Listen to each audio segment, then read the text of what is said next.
Your teams, the heart of Minnesota. Valley Sports North, the heart of the fan.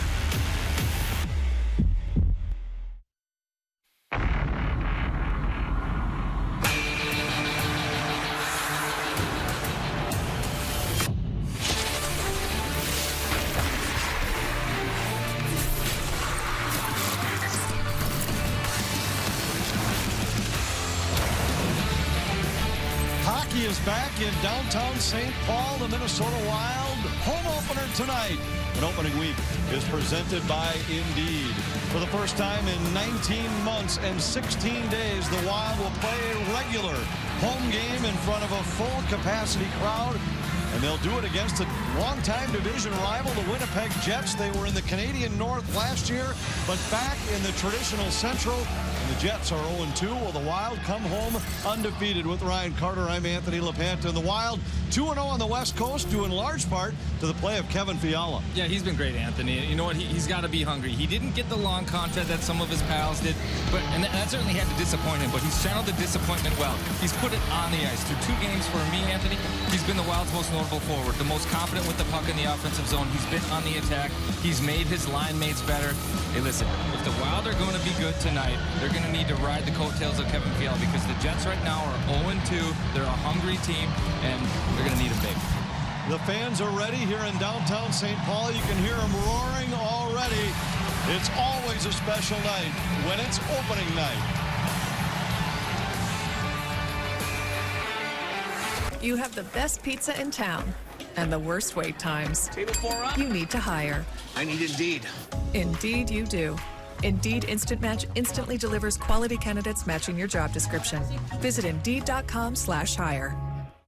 Your mission: stand up to moderate to severe rheumatoid arthritis and take. In June, here's Adam Abrams. After a courageous battle with lung cancer, Wild assistant GM Tom Kurvers passed away in June. Please direct your attention to the video board as tonight we honor his life, legacy, and impact across the great sport of hockey.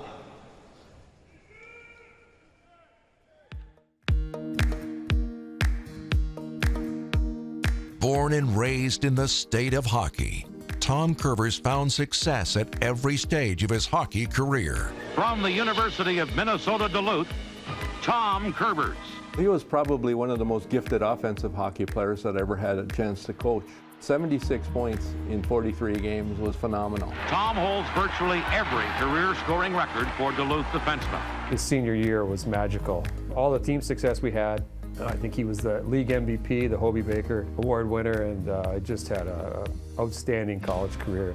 Following collegiate success, Kurvers entered the National Hockey League with the Montreal Canadiens in 1984. For us two to be rookies and break in the way we did, things weren't going great for the Canadiens back, and then to have the season that we did was almost too good to be true. Cross for Kurvers and a blast scores! Of all the really good defensemen we had, he was the best power play guy.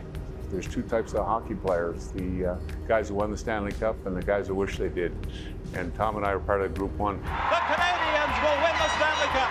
After an 11-year NHL career, Kurvers began a new hockey chapter, first as a radio broadcaster and later in management with the Coyotes, Lightning, and Minnesota Wild. When I got involved with the Phoenix Coyotes, Tom was working for the hockey club, and right away our kind of hockey minds together clicked. Our time in Tampa together, both kind of similar backgrounds as former players, we had certainly a lot in common. Tom was just such a great listener and always had just great feedback or advice, and I really relied on him a lot. He was a great hockey player, but he was more than that.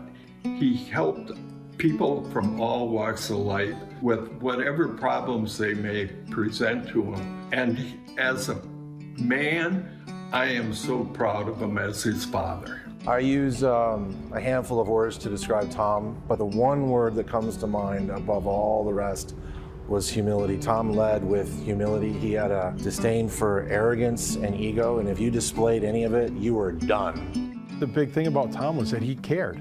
He cared about people. That was what Tom Kurvers was about. It was never about him. It was what he could do for other people. The last thing he told me, he loved me, and I'll never forget that. And Yeah, I just miss him.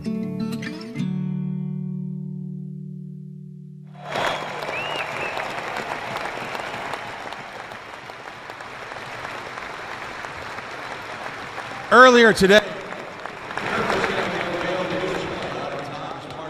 hockey exhibit at the Tap House at Gate 4. Rest in peace, TK. You will always be remembered by the state of hockey.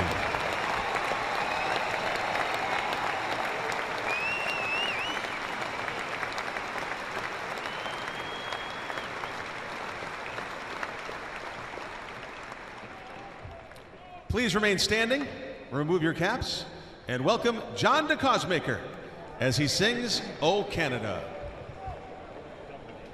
O Canada, our home and native land, true patriot love in all of us command. With glowing hearts we see thee rise, the true North, strong and free. From far and wide, O Canada, we stand on guard for thee. God keep our land glorious and free. O Canada, we stand on guard for thee. O Canada, we stand on guard for thee.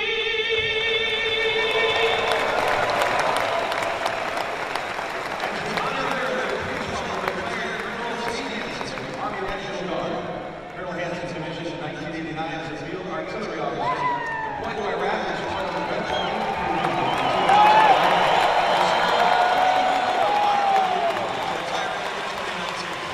He is here representing all the great men and women of the armed forces who so bravely serve our country.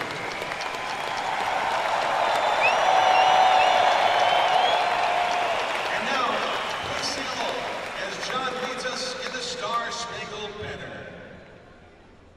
Oh, say, can you see by the dawn's early light what so proudly we hailed at the twilight's last gleaming, whose broad stripes and bright stars through the perilous fight o'er the ramparts we watched were so gallantly streaming, and the rockets red glare, the bombs bursting in air, gave proof through the night that our flag was still there. Oh, say does that star-spangled banner yet wave o'er the land of the free and the home of the brave?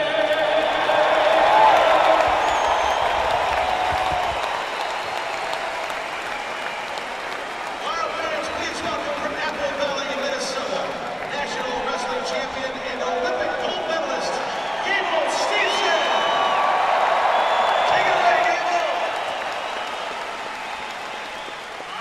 All of our fans, it's the home opener, and we need you to get loud out here.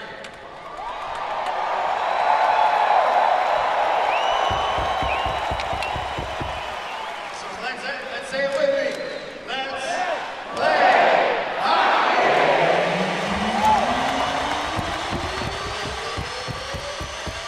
You ready? I'm ready. I wouldn't want to drop the gloves with him, but I'm ready. Wild and the Jets, home opener in downtown St. Paul. And here we go. Ryan Hartman against Adam Lowry on the draw, and we're underway in front of a full house. Talbot leaves it back of the net. Lowry tried to center. He's bumped by Hartman. Brodin has his man tied up in the corner. A centering pass comes loose. Scooped up by Greenway, who starts out for Minnesota. Played it out to center ice. Fired back in there by Stanley. DeMello rifles one toward the net. Kicked away by Talbot. Dumba put it right on the stick of Scheifele. Scheifele now in the corner. Knocked down by Dumba. Penalty coming against Minnesota. Cross-checking call against Matt Dumba 37 seconds in. Well, that's one of those calls, and as a defender, you're going to have to get used to that. Just the stick horizontal, I think that was probably normal body contact, but with the stick horizontal like that, Scheifele goes into the wall. They're going to call that these days. Minnesota, number 24. 2 minutes for cross-check. Our Northland Fords starting goaltenders. Cam Talbot will be tested early. Yeah, well, there's been a lot of turnover between these two clubs since the last time they played. Jets haven't seen Talbot. He's been off to a great start, picking up where he left off last year. On the other end, Connor Hellebuck, well, he's been in that crease for a real long time. 5 years, 20+ wins. He's been great, but off to a very slow start this year. Just an .849 save percentage. Jets were beaten twice on a California trip. Lost to the Ducks, then the Sharks. Now they're on the power play where they were 0 for on the trip, 0 for 8. Connor plays to the corner, takes a return feed along the wall. Schmidt back to Connor, tried to go cross ice. Eriksson Ek got a stick on it. It deflects near the line. Sturm comes away with it, couldn't get it to Eriksson Ek, who would have been off to the races shorthanded. Wild were 6 for 8 on the kill, and their 2-game sweep on the West Coast. Wins over the Ducks and Kings to open the season for Minnesota. Dubois with it. Leaves it for Connor.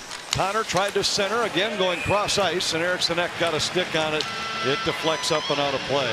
Our Taco Bell take for the night. Well, crowdsource is energy, Anthony. It's been a really long time since there's been 18,000 in this building. Come home from that long road trip, there was some travel troubles for the Wild. Dean Evison said yesterday's practice maybe was a little less full of energy than it's usually been. Easy energy in this building right now. Get off to a good start. These Jets are 0-2, so you know they're going to be hungry coming out. Final game of a 3-game trip to open the season for Winnipeg. And if you had looked at it on paper heading in, this would have been the most challenging of the 3 road games against the Ducks and Sharks, 2 teams expected to be near the bottom of the Pacific Division. But Winnipeg came up empty on that part of the journey. Sturm able to chip it by Schmidt. Schmidt got just enough of him to disrupt what would have been another shorthanded opportunity for Minnesota. Well, the Wild doing a good job on the kill so far. A kill that they really haven't been able to prepare for. The Jets with Wheeler out tonight. That's a guy that usually they run it through. A little different look, so tough to prepare for, but they've done a good job. Past the halfway point in this Winnipeg man advantage. Sharp angle shot. Talbot got a piece of it. It deflects into the corner. And the Wild able to clear to center. Gaudreau fires it in. Minnesota completes a change as Nate Schmidt goes back to pick it up. Around behind the net for Connor. Jets changing as Kyle Connor wanders out of his own zone. I think that's something we're going to get used to watching Freddie Gaudreau. He's got such a good stick, active stick there on the kill. Does a good job intercepting that puck. Takes it down 200 feet. But he stood out defensively for sure. Paul Stastny along the boards. Plays it back to the line for Morrissey. Pionk works to the middle. A long shot was blocked. Hartman comes up with it for Minnesota. Sends it all the way down. And that should do it on this first Jets power play. Well, I don't think you want to start the home opener in the box, but the crowd's in it. They like the kill. Wild really didn't give much up. Just one shot, I think, a jam from the side of the goal line there. So yeah, good kill. Back to 5-on-5. Kopp tries to center. A deflection. Talbot got a piece of it. And the Wild starting back with Bukestad. Chipped it off the boards. Tries to jump around Pionk. Taken away by Vesalainen. Pionk sends it cross ice to Morrissey. And Morrissey reaches center. Fires it in so Winnipeg can change. A strange carom off the stanchion. Wound up right in front of the Minnesota goal. Lowry's centering pass broken up by Dumba. And the Wild have numbers at center with Greenway. Greenway to the Jets line. Floats it down low for Bukestad. Bukestad slides into the corner after it. Zuccarello got a piece of it, but it comes out to neutral ice. Dumba backpedals into his own zone. Here comes Kirill Kaprizov. Jumps around Beaulieu and fires on goal. Hellebuyck got a piece of it. Well, welcome to Kirill Kaprizov in the Minnesota Wild. And they score. Connor rifles one by Talbot the other way. And one of the league's elite snipers has his second goal of the season, and the Jets have a 1-0 lead. Well, it starts with the Wild. Kirill Kaprizov does a great job coming down the wall here, makes a nice move. Again, he's going to catch some of these Jets by surprise. They haven't played a lot of them inside out. There you go. He's got the head up, gets a little wrister. But this is what can happen when you miss the net on that short side. Puck goes down the other way. Simple little play. Connor comes down the wall, just fires one short side. He gives the look off. I think you can tell by Cam Talbot's body language there. Off on his angle a little bit, not happy. Looks up to the rafters. He'd like to have that one back for sure. So just under 4 minutes into the game, Winnipeg's in front 1-0. Wild's opponents have scored first now in all 3 games. Ehlers sends it back to the line. That long shot was deflected by Zuccarello. He couldn't find the loose puck. Dubois after it. Defended there by Kulikov. Those two go hard into the wall. Kaprizov comes away with it for Minnesota. Sidesteps one as he carries out of the zone. Zuccarello chips it into Jets territory. Kaprizov defended by Stastny. Alone out front. Zuccarello with a shot. And a kick saved by Hellebuyck. We can already tell, Anthony, Kaprizov's got a little bit more jump than he had in the first 2 games. It looks like he's got something to prove. Obviously, the Jets, they don't know him. We talked to the coaching staff this morning. They said, hey, listen, Kaprizov's getting more attention. The Kings know him, the Ducks know him. Well, the Jets don't yet. Dumba fires, save Hellebuyck, long rebound, and a chance to score! Not Zuccarello on the rebound, and the Wild answer the Jets' goal. It's 1-1.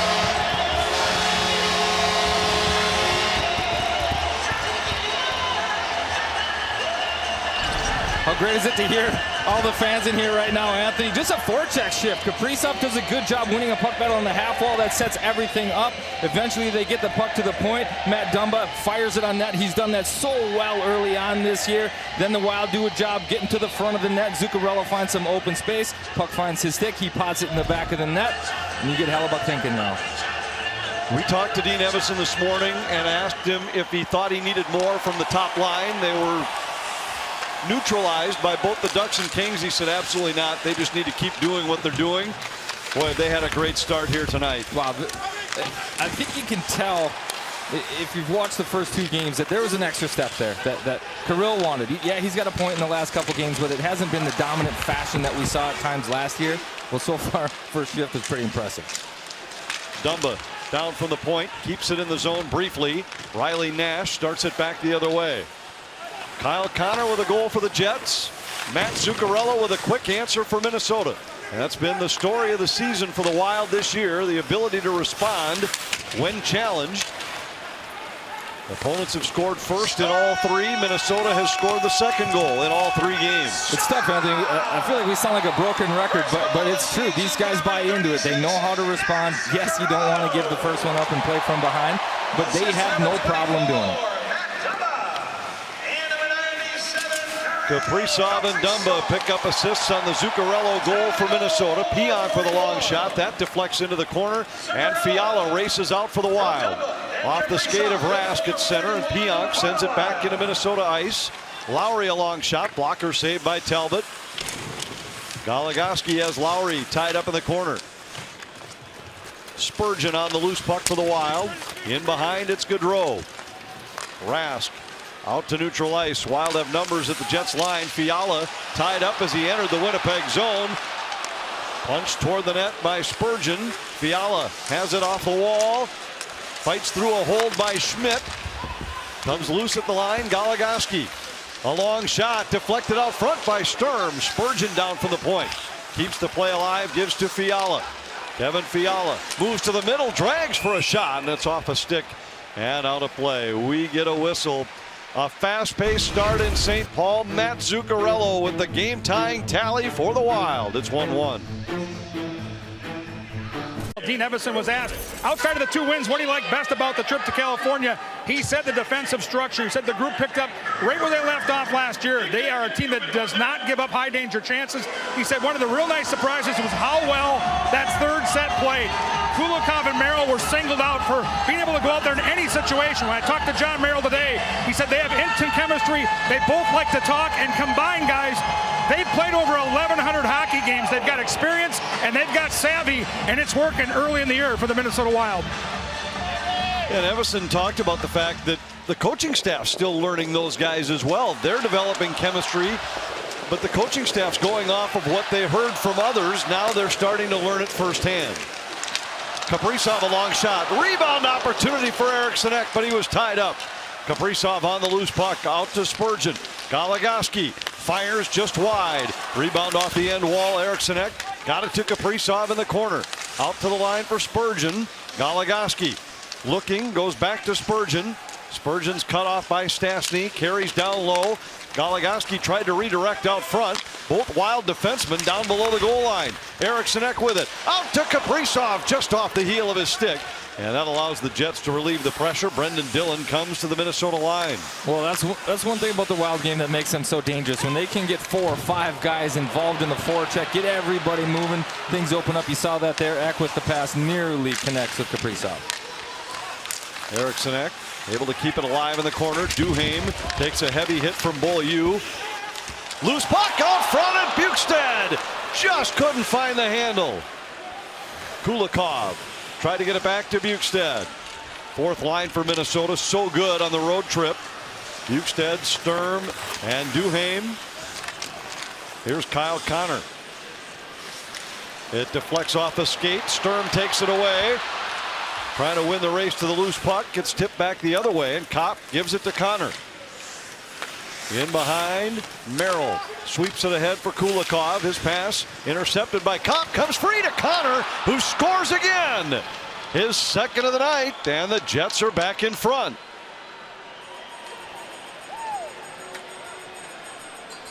Well, it's his second of the night. It's the second time tonight. The Wild have narrowly missed on the offensive side. Bukestad just misses one. The puck goes down.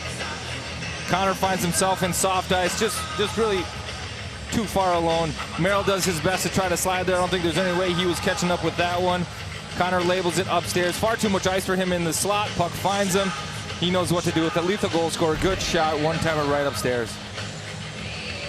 Connor scored 26 last year in a 56-game season. He had scored 30 each of the 3 previous years, and if you take last year's numbers, stretch them out over an 82-game pace, he would have had 38 again. But he was one of only 8 players who had scored 30 each of those 3 previous seasons. And when you look at the other names on the list, Bergeron, Kucherov, McKinnon, Pastrnak, McDavid, Matthews, Ovechkin.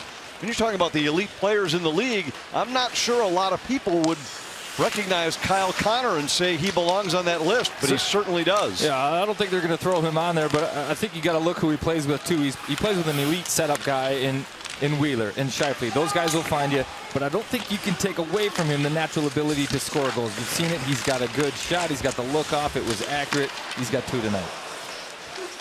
I'll see if Minnesota can answer once more. Vesalainen got it to the line. Rask deflects it back in. Our Toyota Key Stat takes a look at the Wild in their XL Energy Center openers each year. They've only lost 1 in regulation.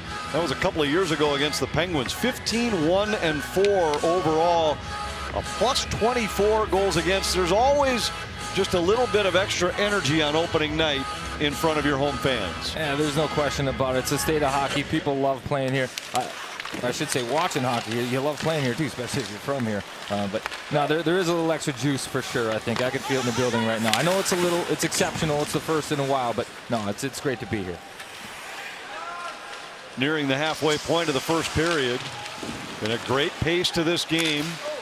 2 for Kyle Connor, 1 by Matt Zuccarello in between. Fiala takes it away, back of the net. Looking for a lane to get it out front. Cut off, has to go to the line. And Nash intercepts his feed intended for Goligoski. Well, if you're on the Wild bench right now, you say, hey, throw everything at Hellebuyck. It's well documented. He's struggling.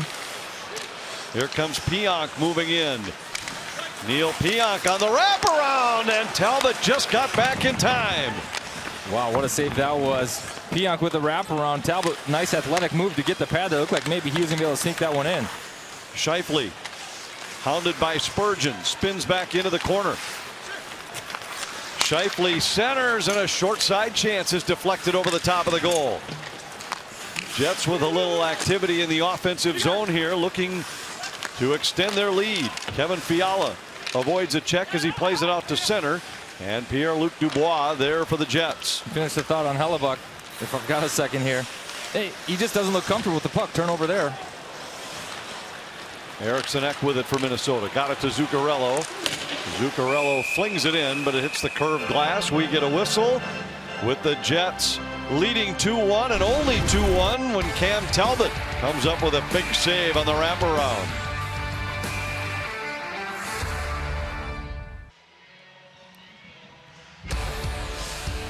Opening week is presented by Indeed. If you need to hire, you need Indeed. Jets lead the Wild 2-1 in the home opener here at the XL Energy Center. Wild come in 2-0, Jets 0-2. First of a 3-game homestand for Minnesota. They'll face the Ducks and Predators here this weekend. Ehlers had it deflected toward the line. Kulikov able to hold for Minnesota. Kaprizov could not get to the loose puck. Jets come out to center with Nikolai Ehlers. Ehlers drops it back for Pionk. Pionk's long shot deflected over the top of the goal. Dillon sends it back in behind. Kulikov tied up there. Dubois, part of that big trade last year, saw the 2nd and 3rd overall picks from the same draft, the 2016 draft, exchanged for each other. Dubois coming from Columbus and Patrick Laine going the other way. Neil Pionk sets up behind the net.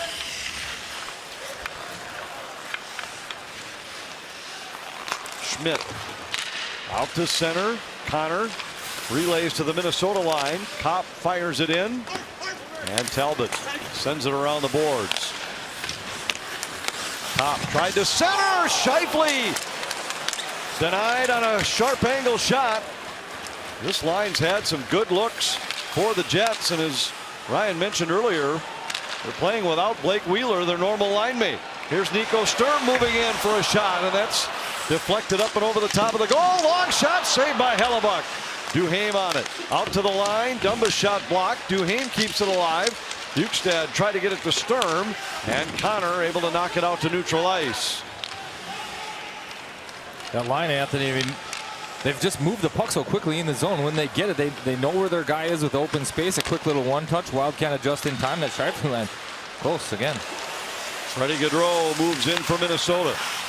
Around for Rask. Rask trying to fight off a check in the corner. Fiala supports, threw it out front. Nobody home for Minnesota, and Lowry lugs it back the other way. Spurgeon tied up by Harkins in the corner. Victor Rask had a big goal in Los Angeles. So did his line mate Freddie Gaudreau. Rask able to force it out to center. Gaudreau goal more newsworthy. He had only 5 in his NHL career in 104 games before picking up a big one for Minnesota in that 3-2 win over the Kings. Foligno with maybe the first heavy hit of this night. Greenway back to pick it up for Minnesota. Got it to Foligno. Merrill gains the offensive zone. He's the first man on it in the corner. Shoves it in behind for Greenway. Greenway bumped off the puck by Nash. Pionk sidesteps a Hartman hit, and the Jets come to center. Svechnikov brought it in offside, and now we get some pushing and shoving.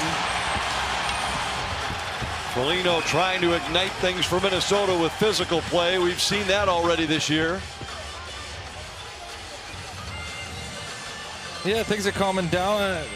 You gotta like Foligno. That's part of the reason why he's got a letter on his chest now. He understands when his team needs a little lift. This was earlier, the quick play from behind the net. Scheifele goes off the post, off the mask. Talbot tries to track this one, doesn't get it, but luckily for him, the puck clears. You see that right off the clear neck protector there. He tries to track it, doesn't. But you know, again, Anthony, I think we get And the Wild got used to a certain style of play of the opponents that they played last year. You think Anaheim, LA, San Jose, Vegas. They're not a lot of quick strike hockey teams. You get the Jets and Paul Maurice, who likes that. They've got their offensive structure, quick strike, let's get it done. He's got the offensive guys on that side of the puck that can do it. Scheifele, they've got no Wheeler, but Connor, Ehlers, pretty deep, right? And I think at times they've caught the Wild by surprise, and that's part of the reason not being familiar with this team, as odd as it is to say, they're not familiar with the Winnipeg Jets. They've caught them by surprise a few times. Dumba drives it all the way down. Hellebuck steers it to the corner. Kaprizov to Eriksson Ek for a shot. And that deflected up into the netting and out of play. Here's a word from TSR Injury Law.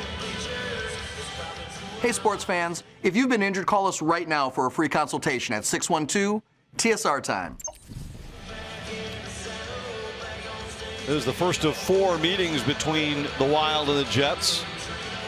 With the new 32-team National Hockey League, you face all but 2 of your division rivals 4 times. The Wild will have a couple of them that they see only 3 times, the Coyotes and the Blues this year. They'll see the Jets again here in November and then visit Winnipeg once in December, once in January. Brodin tied up by Kopp in the corner.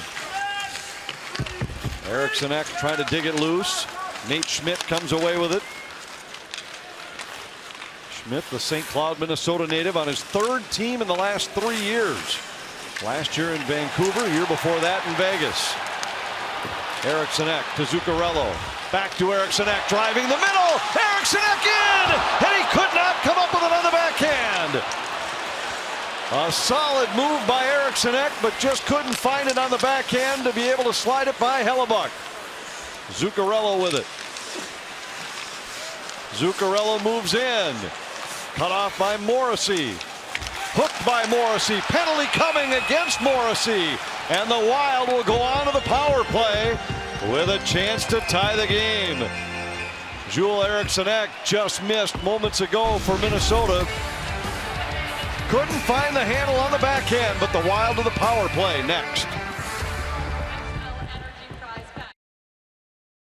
To the power play after Joel Eriksson Ek nearly tied the game himself. Our Indeed player resume takes a look at Eriksson Ek's numbers, and last year a breakout season.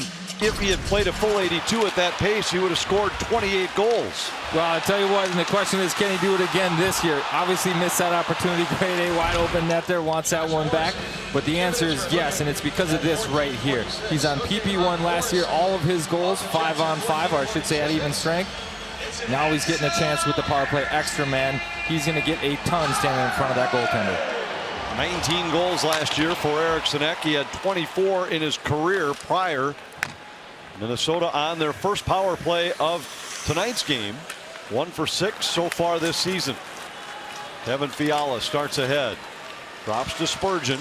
Back to Fiala, who gains the zone. Tried to weave his way in. Kaprizov holds the zone. Zuccarello back to Kaprizov. Spurgeon for Fiala. Fiala fires. Glove save. Hellebuck. Wow. And again, that's another thing that Ek's going to bring to this power play, is a guy that is committed to standing in front there. Wes Walz talked about this in the pregame show about Hellebuck is not coming out far enough. He tries to challenge. Ek keeps him in the net. And as he makes this save, look, falls down on his backside. Not on balance. You got to give Ek some credit for being there. Did you see Fiala's reaction? He thought he had beaten him. Yeah, I think he thought it was in. Ek did such a good job spinning. Fiala couldn't see the shot go or the save. They moved the face-off outside the blue line after the skirmish included Minnesota defensemen. Well, that's unfortunate sometimes. You got the forward mentality, so you go down, you don't realize, hey, if I encroach on this scrum, they're going to kick the face-off out. Unfortunately, that's how that played out. Wild win the draw. Minute and a half left in the man advantage. Winnipeg's penalty kill struggled on their road trip, just 6 out of 10. Zuccarello plays it around. Fiala back of the net. Tied up by Stastny. Eriksson Ek quickly on it. And the Jets had numbers on the loose puck. A penalty coming. Kaprizov takes another cross-check in the back. Logan Stanley gave him one shot, then another cross-check in the back for good measure. Zuccarello and the rest of the Wild forwards coming to Kaprizov's defense, but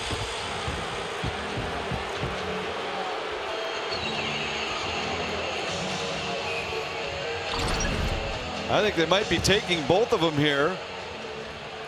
Well, Kaprizov with a little bit of a dirty hit. I think that was the original call. Stanley didn't like it. Kaprizov came up, kind of a high hit, targeting the shoulder, chin of Stanley on a simple clear.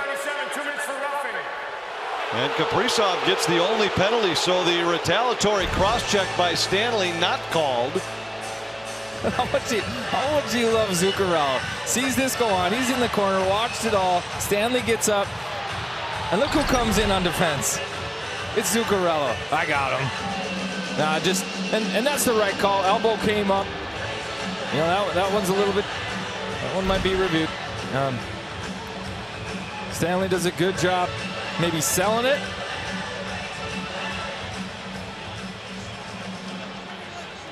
I thought maybe they were going to give him one, but it looks like it's going to be 4-4, huh, Anthony? I think the only penalty is Kaprizov, so that'll even it up for the next minute 4, and then Winnipeg will get another power play.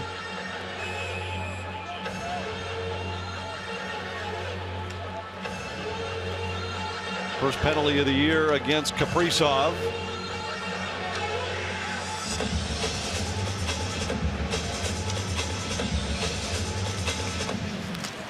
Wild goal with Gaudreau and Fiala as the forwards here in 4-on-4 hockey. Spurgeon off the skates of Fiala. And now Pionk has it for the Jets. Ehlers winds and fires. That was blocked by Spurgeon. A centering pass comes loose to Pionk. Stastny. Back to the line, Ehlers. Throws it into the corner. Fiala's on it there for Minnesota. Half a minute left in 4-on-4 hockey. Goligoski controls for the Wild. Minnesota changing as Goligoski sends it back into his own zone for Dumba. Here comes Eriksson Ek over the Winnipeg line. Drops to Zuccarello. Back to Eriksson Ek. A backhander kicked away by Hellebuck. Out to the line, Dumba. Retreating with just 3 seconds left in the minor against Morrissey, and then Winnipeg will go on the power play. Brodin sends it all the way down. Jets with their second chance with the extra skater. Nate Schmidt carrying out. To Connor. Tied up by Foligno. And the loose puck picked up by Hartman. Hartman shoves it down toward the Winnipeg goal. Hellebuck out to play it. Half a minute left in the Jets power play as Nate Schmidt starts ahead. Offensive-minded defenseman. 5 goals last year, 34 in his NHL career. Schmidt with it again. Gives to Connor. Connor's shot blocked by Brodin. Hartman fanned on it, couldn't get it out of the zone. Connor has it back. 10 seconds in the power play. Schmidt, the drive deflected and kicked out by Talbot. Couple big saves by Talbot. Wild come away with the puck just as Kaprizov's about to jump out of the box. Foligno drops to Hartman. Rims around behind the Winnipeg goal. Kaprizov knocked down there by Dubois, and a penalty coming against Dubois. Foligno this time to Kaprizov's defense. Now the Jets have certainly targeted 97 tonight, haven't they? Well, they've gotten after him. I don't know that this was purposely targeted, but nonetheless, it was Kaprizov that Dubois took out. Goes after him. Hey, this is what you want in a home opener, isn't it, Anthony? We've got some excitement, some animosity, a little bit of anger, but yeah, this coming up from behind, maybe getting a little loose with the skates from Dubois. I think it's a good call. It's a trip. I had my eye, the ISO cam on Kaprizov there. You love it when he takes his game to the next level. Sometimes you see it when it goes 3-on-3, a little bit extra space, and there are other times where you can tell he flips a switch and says, let's go. And I think that was going to be one of those shifts. Coming out of the box a little upset. Got taken down, drew the penalty. I'm looking for him to have a big power play here. Number 80, Winnipeg, minor penalty, tripping. So Dubois goes for tripping. Once again, the Wild do not get the benefit of the offensive zone for the faceoff because of the skirmish that followed. So they'll draw at neutral ice. But Minnesota gets their second chance on the power play. It's an Excel energy. And this is what I was most looking forward to this season, was the resumption of some of these Central Division rivalries. We didn't see Winnipeg last year. Didn't see some of the other normal teams like Nashville and Chicago. They were not in Minnesota's West Division. Neither was Dallas.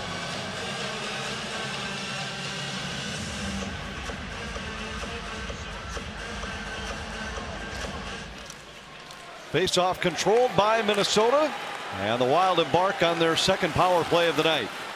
Fiala fires it in. Lowry got there before Zuccarello, and Stanley is able to clear it the length of the ice. The Wild will have to regroup. Well, if you don't think the face-off position matters, I think that answers the question right there. Jets end up getting a clear, despite the fact the Wild win that draw. Fiala works his way into the zone. His pass intended for Eriksson Ek intercepted and cleared.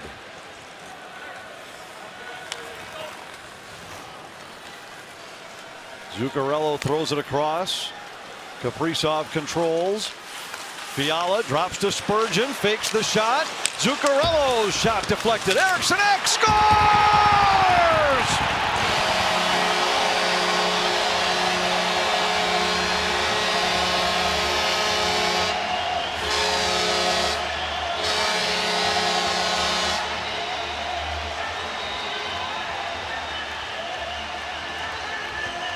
Well, Anthony, 19 at even last year. We talked about him getting an opportunity on the power play. Doesn't take him long to make it look good. This is a good zone entry to get the puck. I thought maybe Spurgeon was going to bring that one to the net. He elects not to.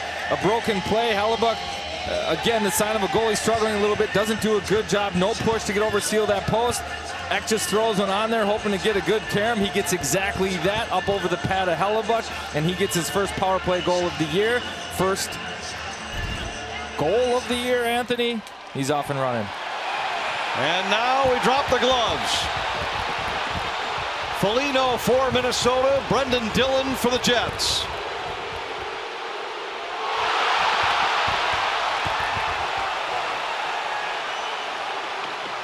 Second fight this season for Foligno.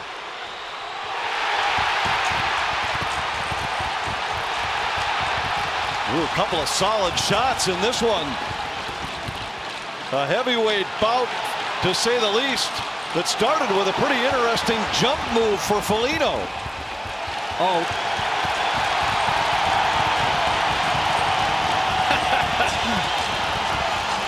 He's fired up. Dillon, a tough customer, Anthony, but I tell you what, Marcus Foligno is so effective at fighting because I think it sneaks up on people how long he is. He's got long arms, such good reach. And you look, Dillon can't reach him with the punches, but every one of Marcus's are connecting on the head. He's long, he's strong, and when he gets upset like that, you look, he's fired up. He's ready to go. Man, he can change the complexion of a game in a hurry, can't he? Well, this place has been buzzing all night, and maybe the biggest roar of the night is in support of Marcus Foligno as he heads to the dressing room. Majors for fighting against each player. No power play results. 70 seconds to go in what has been a very entertaining opening 20 on opening night. 1 minute remaining in the first period. Kopp brings it in, drops it to Scheifele. Scheifele slides it into the corner. He's hit there by Hartman. Dumba keeps it alive. Scheifele centers off a skate. Talbot with a big save. Andrew Kopp denied from close range, and the Jets continue to make things happen from behind the Minnesota goal. Well, again, it's this line too.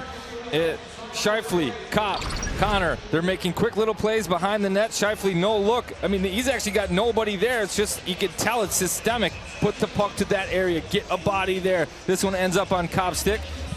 Good response from the Jets after all of that. They get a chance, but Talbot does what he does best, settles everything down.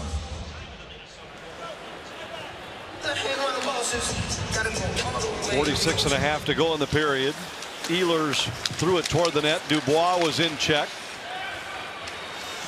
Sturm after it for Minnesota. Kulikov got it to Bukestad. Hit by Stanley on the second try. He gets it by Stastny. Neil Pionk back to pick it up. Nearly gave it away to Bukestad. Stanley had him tied up, but Bukestad wipes him out in the corner.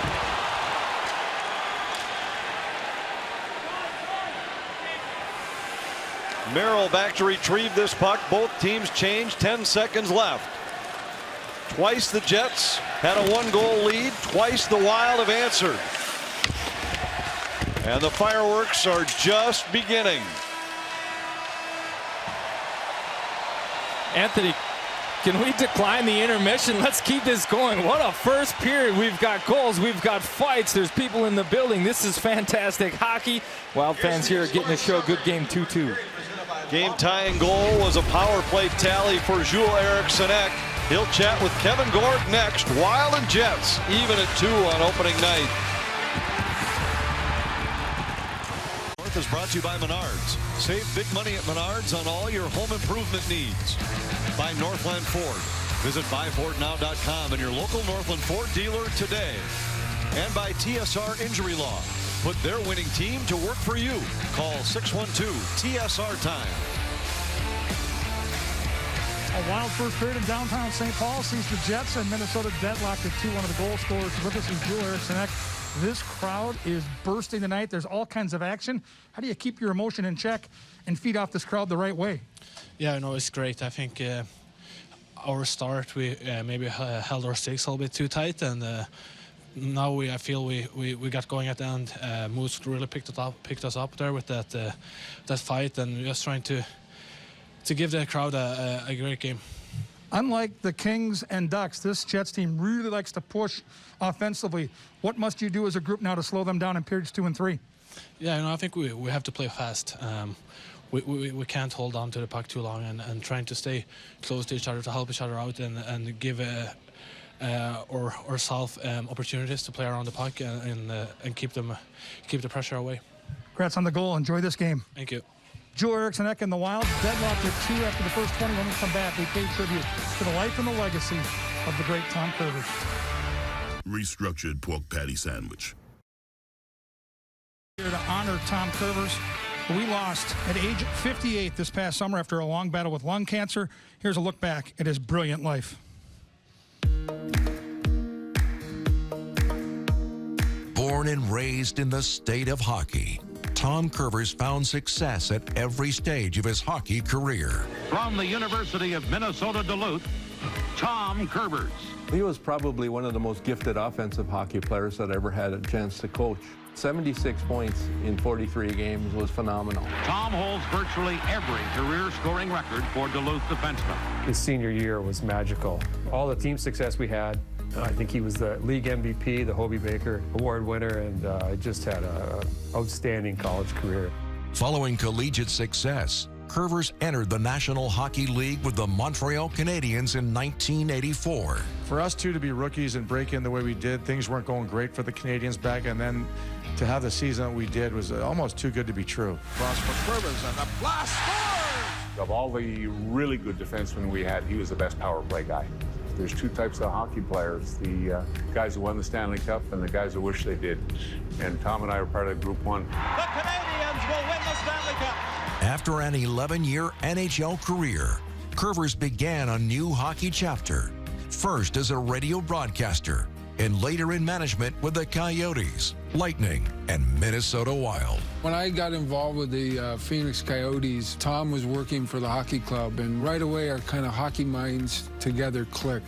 Our time in Tampa together, both kind of similar backgrounds as former players, we had certainly a lot in common. Tom was just such a great listener and always had just great feedback or advice, and I really relied on him a lot. He was a great hockey player, but he was more than that.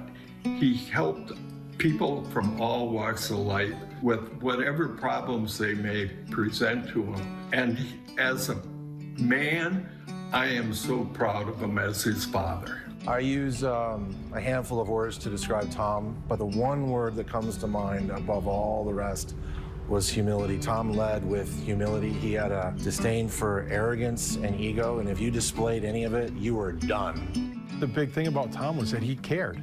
He cared about people. That was what Tom Kerbers was about. It was never about him. It was what he could do for other people. The last thing he told me, he loved me, and I'll never forget that. And yeah, I just miss him.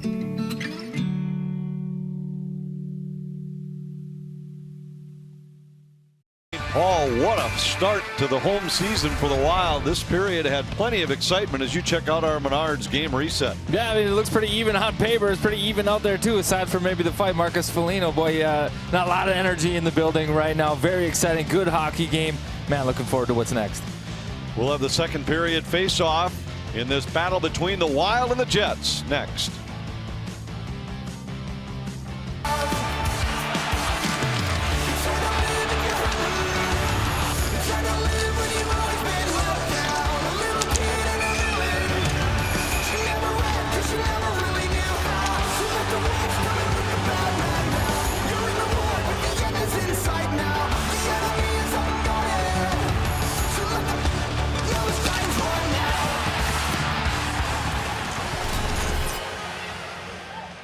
First period that had a little bit of everything.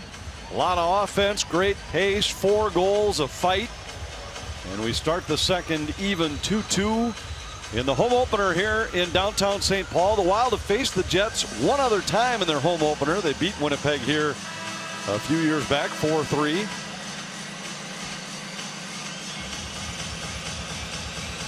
We start 5-on-5. Foligno and Dillon still serving the remainder of their 5-minute majors for what was a heavyweight bout late in the first period. Oh, yeah, that was impressive.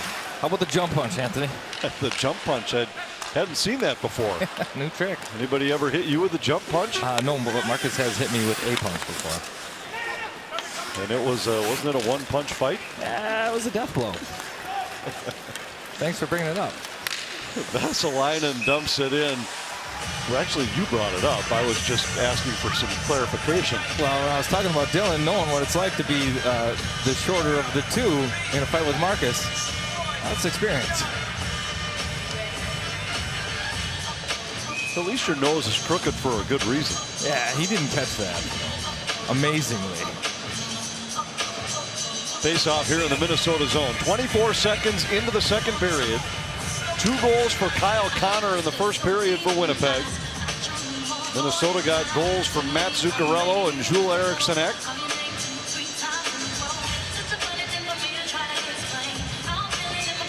Kopp will be booted off the face-off dot, replaced by Scheifele. It's got to be a fine line for this club, though, Anthony. Dean Evason all along has complimented his team about their composure. That was an emotional first 20 minutes, and how can they recompose themselves in the locker room, come back out, and get back to a structured game?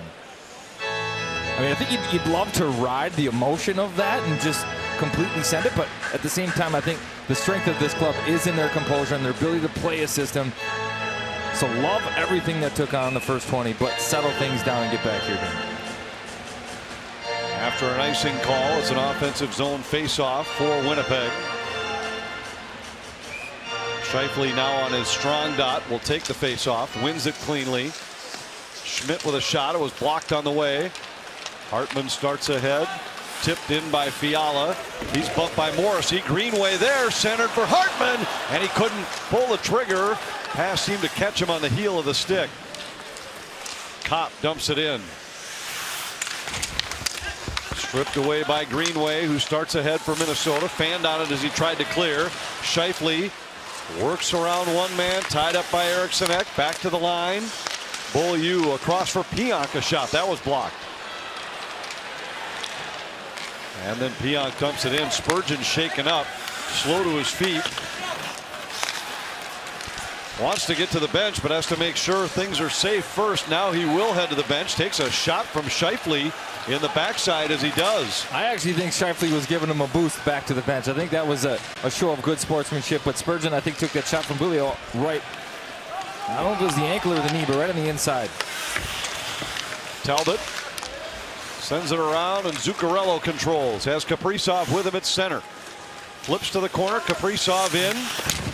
Ridden into the wall by Beaulieu. Zuccarello supports for Minnesota. Out to the line, Kulikov across from Merrill. Merrill's shot hit a skate. Kaprizov gloves, drops, wheels, and fires just wide. Ehlers pestered there along the boards. Now starts ahead. 5th consecutive 20-goal year last year for Ehlers. Dubois' shot went just wide. Rebound held by Svechnikov. Centering pass intercepted by Brodin. Again, Anthony, there's another one of those chances where they just throw it from behind the net to the front, hoping that there's a guy there. Not afraid of these hope plays. You can tell, as we mentioned in the first, that's part of their system. Just throw it there. There's expected to be a body there. Schmidt's pass off the boards behind Scheifele, and Goligoski drives it back in. Morrissey with it. Dumba races over to hold the zone. And a pass to an open point will send Goligoski all the way back in his own end. Goligoski to Dumba. Sturm relayed to the Winnipeg line. Spurgeon still trying to get his bearings on the Minnesota bench. So the first shift for Goligoski without Spurgeon. He's paired here with Matt Dumba. Harkins in the corner. Tied up by Duhaime.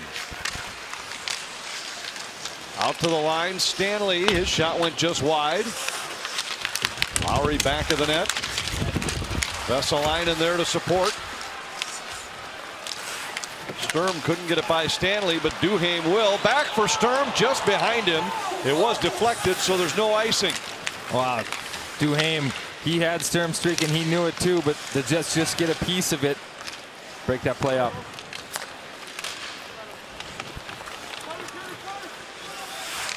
Brodin tied up in the corner. Greenway on it there. Out to Bukestad. Bukestad races around Pionk. On his backhand. Pionk cuts him off in the corner. Hartman a redirect. And a save by Hellebuck. Trying to stop that one with the cranium. Well, Nick Bukestad coming into the season wanted to shoot more. He knows that's an asset of his.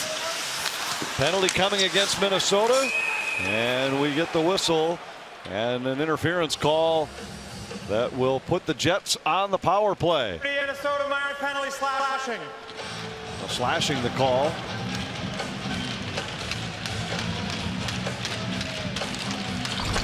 Jared Spurgeon on the bench.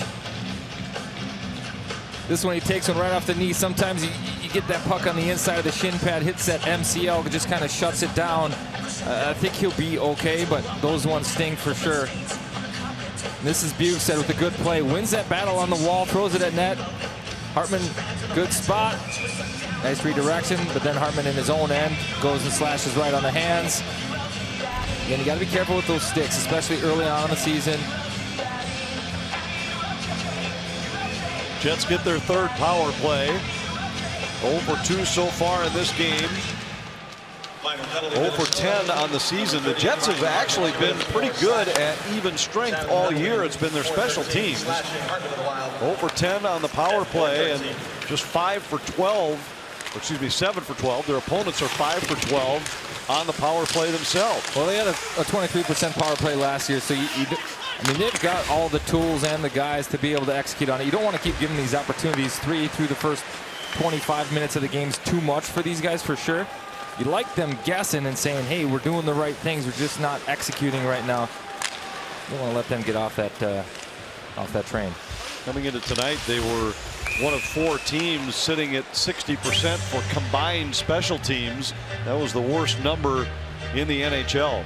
Attention students, college night discounts are back this season and tickets start at just $39. Weekend and weekend games from which to choose. Games each month are available. Find out more at wild.com/college. Minute 19 left in the Winnipeg power play. Kulikov able to send it all the way down.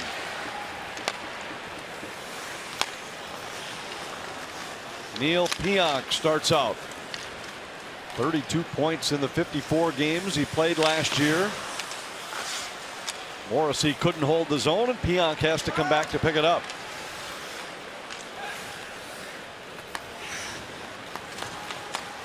Ehlers hits the Minnesota line. Able to get one through to Morrissey. Now it's Kopp in the corner. Back to Morrissey. Stastny spins away from Merrill. Ehlers pressured. Sturm nearly had another shorthanded break. He's been just inches away from 2 or 3. Pionk plays to the corner. Morrissey a shot. He scores. And the Jets have their first power play goal of the year and a 3-2 lead. As it happens so often, when you come close to a clear but just don't get it, you don't execute, it ends up biting you. Here Morrissey just finds a soft spot after a failed clear. Right in the middle. Too much space down there. I think Merrill a little bit too far out on the wall off the hash. Fiala a little bit too far respecting his point. Too much room there. Morrissey finds enough to get the shot off. Quick little wrister. That one finds its way through Talbot.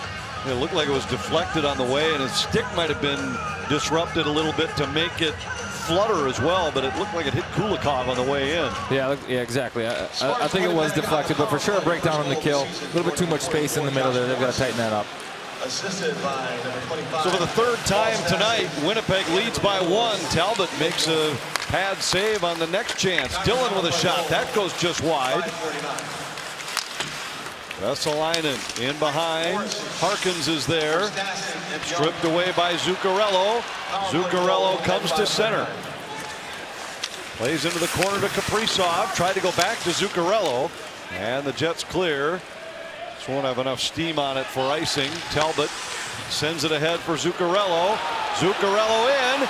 He has Sturm out front. And his pass deflects to the corner. I think there's 18,000 here waiting for that pass back to Kaprizov. Zuccarello tried to force one through. Got it back on his stick again. Out to the line, Brodin. Brodin's long shot blocked out front. And the Jets relieve the pressure. Here comes Connor. 2 goals already in the game and sends one high and wide. Sturm there to pick it up for Minnesota. Kopp steps up to hold the zone. Morrissey moving in. His shot is deflected wide. Bukestad off the boards, jumps around a check, but that slowed him down just enough to allow Morrissey to get to the loose puck first. And Duhaime starts back for Minnesota. Still looking for his first NHL goal after he scored one in Los Angeles, but had it overturned on a coach's challenge. Loose puck, Duhaime, blasts one on goal, and a save by Hellebuck. Another good look for the Minnesota rookie. Jets with a power play goal, lead by 1. All right, Wild fans. Last play break, but he's been very noticeable tonight. Great play on the rush here. Undresses Bulio. Then, how about this shit? This resulted in the goal. First sets up Zuccarello, works to keep that puck in. That's a good battle. Eventually this one ends up in the back of the net. But Kaprizov has been very good, very noticeable, doing all of the little things away from the puck and to help his teammates out. It's not just, hey, get me the puck, I'm going to shoot and score. He's got a well-rounded game. That's why he gets the big money. He's got the big deal. He's getting big attention out here tonight, too. A couple extra shots here and there, but no, he's off to a good start. It's only a matter of time before he cashes in. And I think we'll have to watch if the game stays the way it is right now. If Dean tries to get different matchups for him, he talked about the fact that because he was the road team in Anaheim and LA, that Kaprizov had the most difficult matchup all night long, both nights. What's funny, Dean often says he's not a matchup guy, but I think there's some gamesmanship Dean's a matchup guy. There's some gamesmanship there. Yeah, there's no question. Like having to go out there against Kopitar, that's different. I don't think the Jets have a shutdown line or a guy like Kopitar, but if they can find him some space, they will. Vesalainen works it out to the line. Greenway with a block shot. Stanley's shot deflected. Greenway has it. And Jared Spurgeon back on the ice for Minnesota. That's a great sign. Hartman got it through. Spurgeon tried to center. Foligno was breaking down the slot, but the pass hit a skate on the way. Now Goligoski back to pick it up for Minnesota. Throws cross ice to Hartman. Wild trying to catch the Jets in a change. Fiala just couldn't catch it cleanly. Harkins flips it in. And Kulikov starts out for Minnesota. 11:22 left in this second period. A lot of excitement here in the home opener for Minnesota. Fiala drops it back. Kulikov a shot, and it went just wide. Rask holds off the stick of Kulikov. Rask battling in the corner. He and Dubois go into the corner wall. Gaudreau fires, saved by Hellebuck, and the rebound just skipped over the stick of Rask. Well, this line's best shift of the game, no question about it. They finally get the forecheck going, get a cycle. Fiala, Gaudreau finding some room. Victor Rask almost able to clean up a rebound, but great shift out of these guys.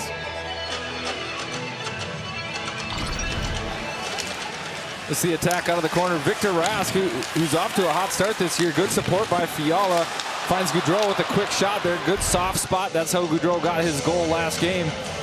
Does it again. Right-handed shot with Fiala. Find that soft spot. They put it on net, and Victor Rask almost gets a rebound. Ehlers at center. Stastny moves in. Kicked out by Talbot, and the rebound nearly found Dillon. Well, that's a pass off the pad. Stastny, smart player. Here comes Kaprizov. Kaprizov to Zuccarello. Kaprizov got it back. Feeds the line. Dumba drive. Saved by Hellebuck. Zuccarello wheels and throws it out front. Dillon intercepts for the Jets. Anthony, how hard was that shot from Dumba right there? Zuccarello to Kaprizov. It goes back to Kaprizov, and a penalty coming against Winnipeg. As Minnesota went for the tic-tac-toe play, Eriksson Ek was hooked. They don't cash in there, but they'll go on to the power play. The sequence starts with a monster shot from Matt Dumba. That thing was a rocket. Eventually they track down the rebound. Number 5, minor penalty for hooking. Puck finds Kaprizov out in front of the net. He tries to go back door. Here's that howitzer from Dumba. Look at the flex on the stick there. I mean, and we talk about chemistry, Anthony. Eventually, as this puck finds its way to Kaprizov, they're going to connect. But that's Ek.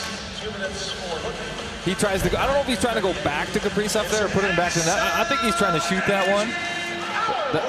That was Dillon. I mean, he had to do everything he could to keep that puck off Ek's stick.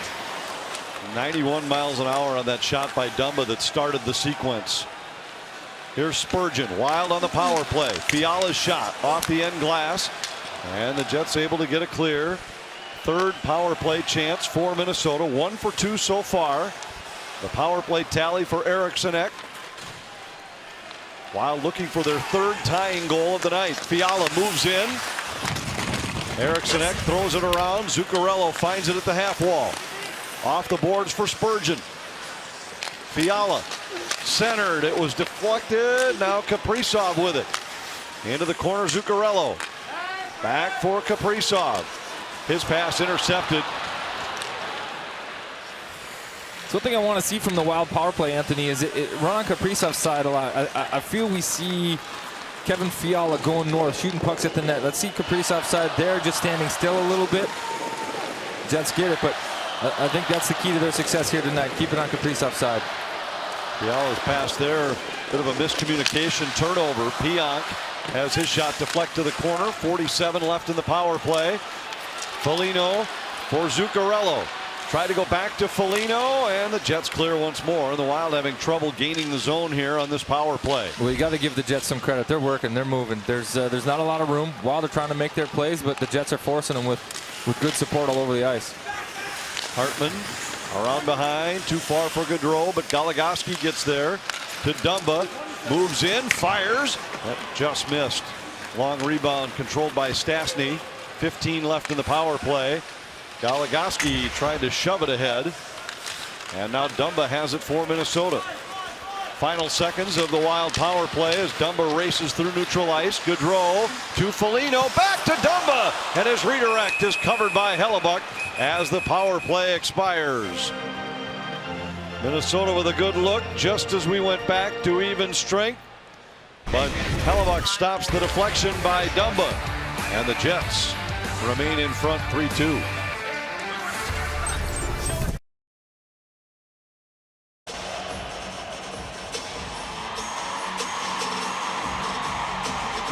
Just past the halfway point, Winnipeg leads 3-2. It's been over 19 months since these teams have seen each other. When we talked to Marcus Foligno, he said it doesn't matter how much time's gone by, the hatred will come back. Jared Spurgeon said it's always physical. You know it's going to be intense tonight. And Dean Nevison, maybe the best point of all this morning, he said the real winners tonight are going to be the fans. You know this one's going to have some extra juice. And boy, has this one lived up to the hype. It has. It's had everything. We always talk about the division rivalries and the fact that you're playing 4 and sometimes 5 times in a season, and then in that it's a playoff series that sometimes ignites it to a new level. We saw that with these two when they met in the playoffs in 2018. Talbot sends it around. Connor intercepts. Pass skips by Morrissey. In behind the net. Svechnikov tied up by Brodin. Bukestad pounces on the loose puck off the glass. Chipped out by Duhaime with it. Blast Morrissey. Duhaime has shown the willingness to play the body. Here's Scheifele. Back to the line, Dillon. Pionk with a shot. That deflects to the corner. Dillon has his shot blocked out front. Brodin comes away with it in a collision between Dumba and Ehlers. Results in both of them laying on the ice. Stastny ahead to Dubois. Kulikov starts it for Minnesota. Got it to Eriksson Ek, who gains the zone. Kaprizov creates space, then goes back to the line for Merrill. Merrill dumps it cross ice. Zuccarello lifted the stick of Pionk to keep this play alive. Dillon then hit by Eriksson Ek as the Jets start back. Ehlers back for Dubois. Merrill has him tied up in the corner. Stanley dumps it in. Gets by Dubois. Zuccarello's on it there for the Wild and out to center ice. Kaprizov after it for Minnesota. Double teamed along the boards. Zuccarello trying to keep it alive, but the Jets control at center. Harkins into the Minnesota zone. Stanley's shot rims around behind. Kaprizov one touch to Zuccarello, who plays it softly out to center. Goligoski tied up there. Lowry threw it toward the net. Vesalainen. And the puck lands on the stick of Zuccarello, who's been on the ice a long time for Minnesota. He gets to the bench on a change as Stanley. Long lead pass for Vesalainen. Lowry out front. It deflects right to Hartman. And the Wild start back with Greenway at center. Lobs it cross ice into the corner. Spurgeon wanted to attack, but Vesalainen plays it back for Harkins. Scheifele has it deflected by Spurgeon. Gaudreau got it ahead to Foligno. And Foligno reaches the Winnipeg line. Flips it off the end board. Scheifele back to pick it up.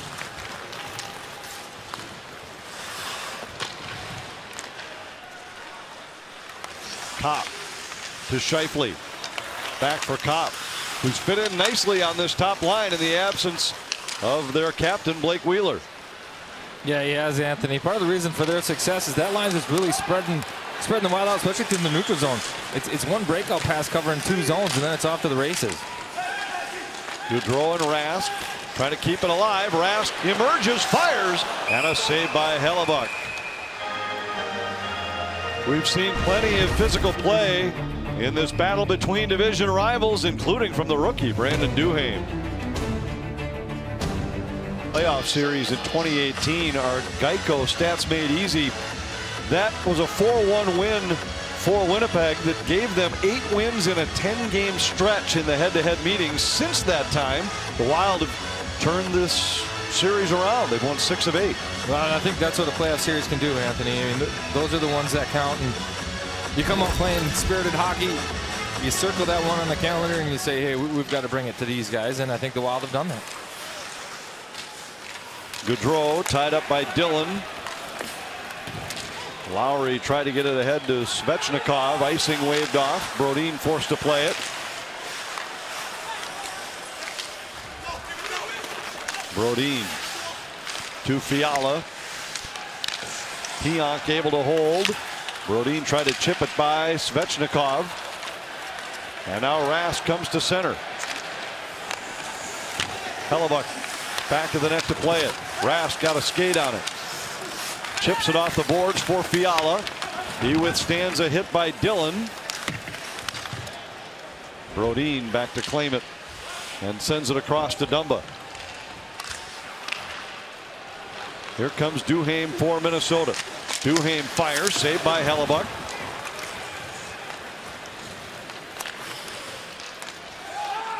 Dubois trying to catch up with that puck. Spurgeon got there. A quick shot from the wall, knocked away by Talbot.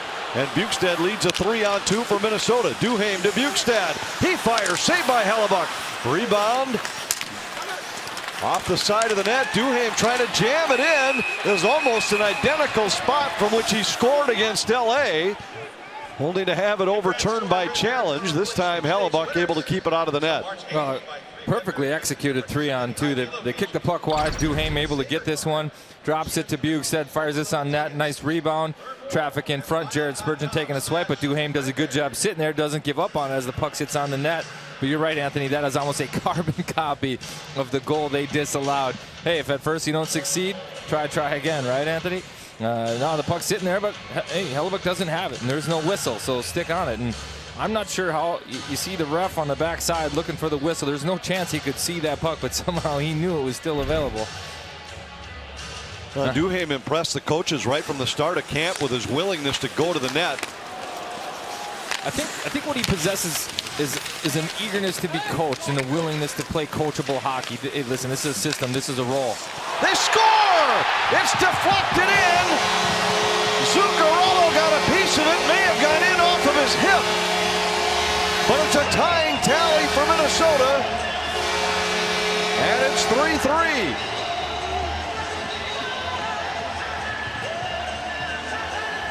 Zuccarello confidently walking through the line.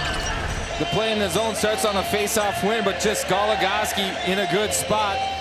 Throws a backhanded puck on net, just a hoper. Zuccarello goes to the net. And then the commotion. I don't think Hellebuck does a good job redirecting this puck with the blocker. Or actually, that one's on the ice as the stick goes for the poke off his own D-man, over his pads and in the back of the net. But give Zuccarello credit for charging the cage there. So that one deflects in off of Morrissey. That would mean it would be a Goligoski goal, which would be his first with the Wild. Second goal of the game. I bet if you asked him and told him that his first goal would be a backhand from just on top of the circles, he'd say no chance. But at least for now, they've awarded the goal to Zuccarello, but I think the replay showed that it went in off of Morrissey, so we'll see if that gets changed. Penalty coming here against Minnesota. For the third time tonight, Minnesota able to come up with a tying goal, but now the Jets are going to get another chance to reclaim the lead on the power play. And we get the whistle as Spurgeon slides across and covers this puck. I think Hartman might be the guilty party again. 38 Minnesota minor penalty hooking. So Hartman is headed to the penalty box for the second time in this game, second time in this period. And second stick infraction. This one battling for a loose puck again, gets right on the hands, turns that blade over, hooks Kopp. Again, that was on top of the stick. I understand Hartman's his argument there, but I think the hook's the right call. So another Jets power play. 1 for 3 so far tonight. Ehlers to Pionk.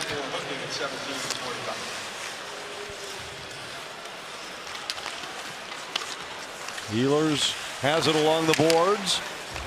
Morrissey with it. And now Pionk holds his own.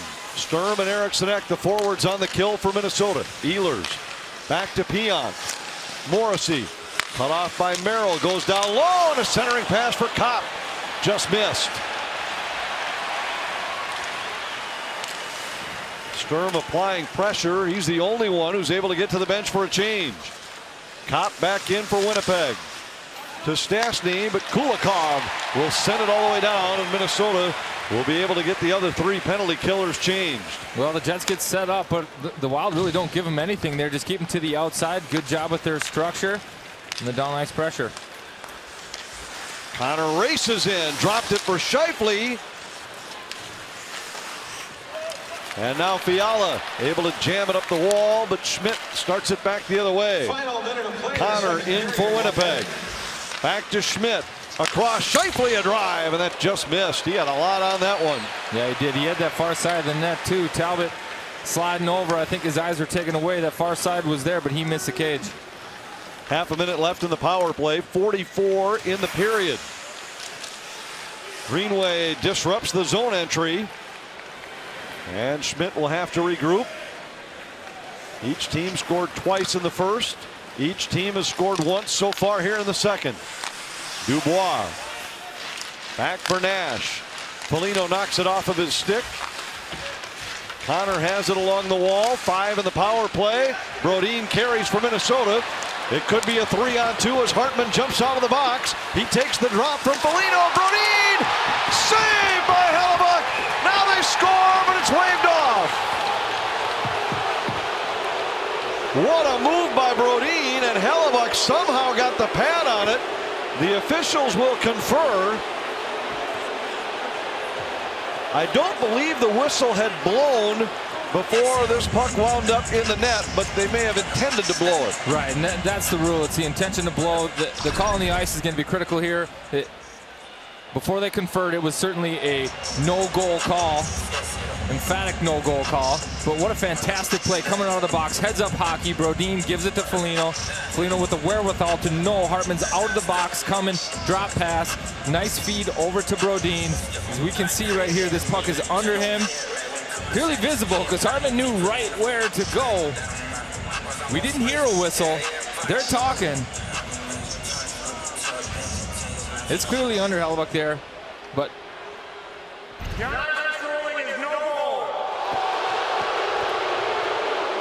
so they will get on the horn and talk to the guys in Toronto, who will take a look at it to make sure the puck did not in fact cross the line, and the officials I'm sure will weigh in with that we intended to blow the whistle when this puck was underneath Hellebuck. Right, and I think the only thing they're going to look at here is if it happens across the goal line before the Hartman touch. If it does not, I think the call on the ice stands, no goal. I mean, from the angle too, as Hartman attacks Hellebuck, you can't see the puck. I know it's intent to blow the whistle. I think that was the case. I even think that the puck was under him to be frozen. I don't see this being overturned. I don't either. And Dean Evason talking. There will not be a challenge by Minnesota. As you take another look, I mean, Brodin. And that's a 1, 2. That's a 3 count. Anthony with the puck underneath him. You can't see it. Hartman does a good job getting around the pad and stabbing where he thinks he can put it in. Hartman must have been able to see it. It wasn't like he was just blindly throwing his stick in there. He went in there as if he knew exactly where the puck was. Yeah, I think he's just going, he's trying to get above the pad too, knowing that if you hit the pad at all and the pad moves, that's not going to count. Right off the draw, Dumba with a blast. He was hit by Vesalainen after taking the shot. And this will bring us to the end of the period. And as the horn sounds, we get more pushing and shoving. Wild taking exception to the hit on both Dumba and then on Zuccarello back of the net. Another fantastic period of hockey. Love the way that one finished. The no goal with 8.8 seconds left. Wild stay on the gas. Got a good chance off the face-off. Hey, it's 3-3 going into the third. Fantastic hockey game, Anthony. You've mentioned it. This has a little bit of everything. Kevin Gord will chat with one of the newest members of the Wild, defenseman Alex Goligoski, coming up during our second intermission. Wild 3, Jets 3 after 2. Valley Sports North is brought to you by Toyota. Dear driver, hurry in and save. Toyota. By Connecticut. Better water flows from better thinking. And by CarShield. CarShield, cars go farther. Brand new hockey game in downtown St. Paul. The Wild 3 and the Jets 3. We're joined by Grand Rapids native Alex Goligoski. For a Minnesota kid to put this sweater on and play in front of this electric crowd, what's this been like for you? Yeah, it's amazing. I mean, both parts of it. You know, wearing the Wild jersey and then seeing a full stadium again is unbelievable. The crowd is amazing tonight. It's an intense game. Just having a lot of fun. A lot of speed and skill both ways. This game has a real high tempo to it. As a defenseman, as a group now, how do you slow them down? Yeah, I mean, just take away their speed. They got some skilled players over there that can, you know, make some plays off the rush, and so you want to eliminate that. And then when you get in zone, make sure we're having good sticks and you know, passing off coverage when we need to. And it's just about being diligent on them. Nice to see you get your first point in the Wild sweater. Good luck in that third period. All right, thanks a lot. Alex Goligoski and the Wild 3-3 after 2. When we come back, we take a look around the league. A busy night in the National Hockey League. Studio Sports Update. A doubleheader tomorrow on Valley Sports North as the Wolves open up their season with the Houston Rockets at Target Center. And over on Valley Sports North Plus, Minnesota United will be taking on Philadelphia Union. That's all tomorrow right here on Valley Sports North. Tonight, a good one in St. Paul. Seesaw battle sees the Jets and the Wild deadlocked at 3 through 40 minutes. Time for our Minnesota Lottery look around the league on a busy night. How about Jonathan Dahlen, the rookie at Montreal, leads the way. Wonder what the panic level's like for the Habs after that cup run last year. They're off to an 0-4 start. Yikes. Anze Kopitar continues to light the lamp. The veteran, like a good wine, better with age. He and the Kings up 1-0 after 2 in the Music City. And how about the Buffalo Sabres and the former gopher Kyle Oposo, his 200th career NHL goal, multiple points, and Burnsville's best, Don Granado, the head coach, 3-0 to start the season. Good for the Buffalo Sabres. What a fantastic start. Congratulations to Kyle Oposo. Stats and highlights, and I mean a lot of highlights. There's been a lot going on. It's 3-3. Back and forth they go. Bring your green hats. We got a party in St. Paul tonight. Minnesota Wild Hockey on Valley Sports North is brought to you by Grand Casino. Let your story begin. And by Luther Group. Shop the Twin Cities' largest selection of vehicles at lutherauto.com. 3-3 after 2. Here's the Grand Casino story of the game. TK, you will always be remembered by the state of hockey.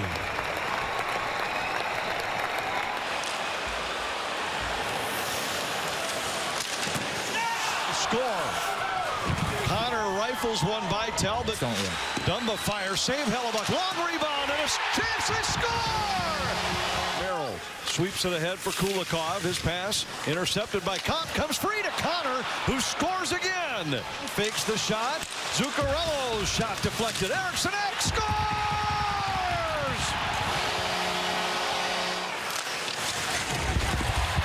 Foligno for Minnesota. Brendan Dillon for the Jets.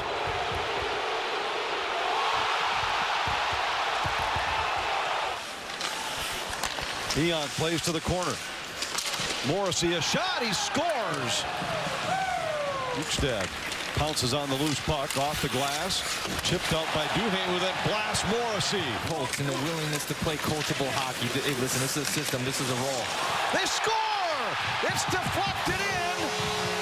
Zuccarello got a piece of it. May have gone in off of his hip. Stats through 2. Relatively even, Wild with a slight edge in shots. Jets have been 1 for 4 on the power play. Well, to me, Anthony, it's the hits. It seems like it's been a much more physical game. Not a lot of room out there. It's a battle period, 20 minutes left. Third period face-off. Opening night in St. Paul next. Wednesday.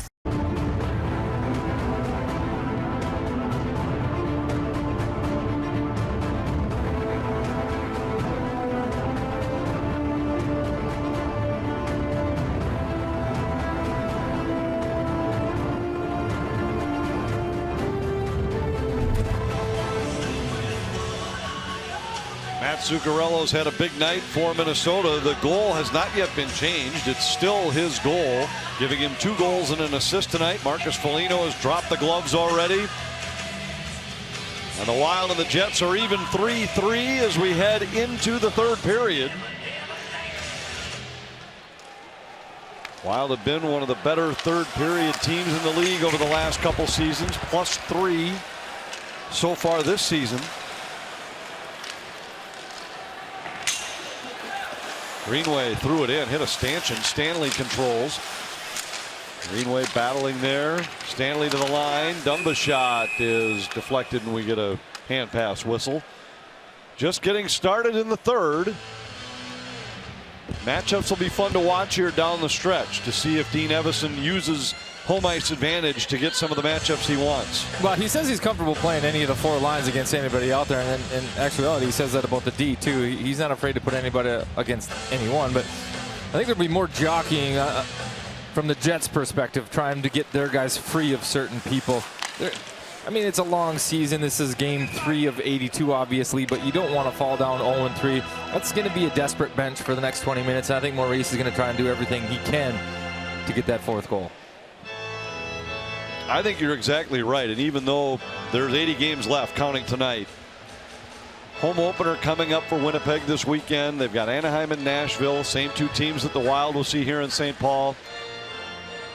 But desperation can set in very early when you get off to the kind of start that they have, when your expectation level is where theirs was to begin this season. And so can doubt and disbelief. You know, if all of a sudden you've got some doubt in your game and you start and you think about it, Anthony, starting a season in some regards is like starting a game. You want to get off to that good start. Without it, you're chasing it, right? And you don't want to be a hockey club that's chasing it all season.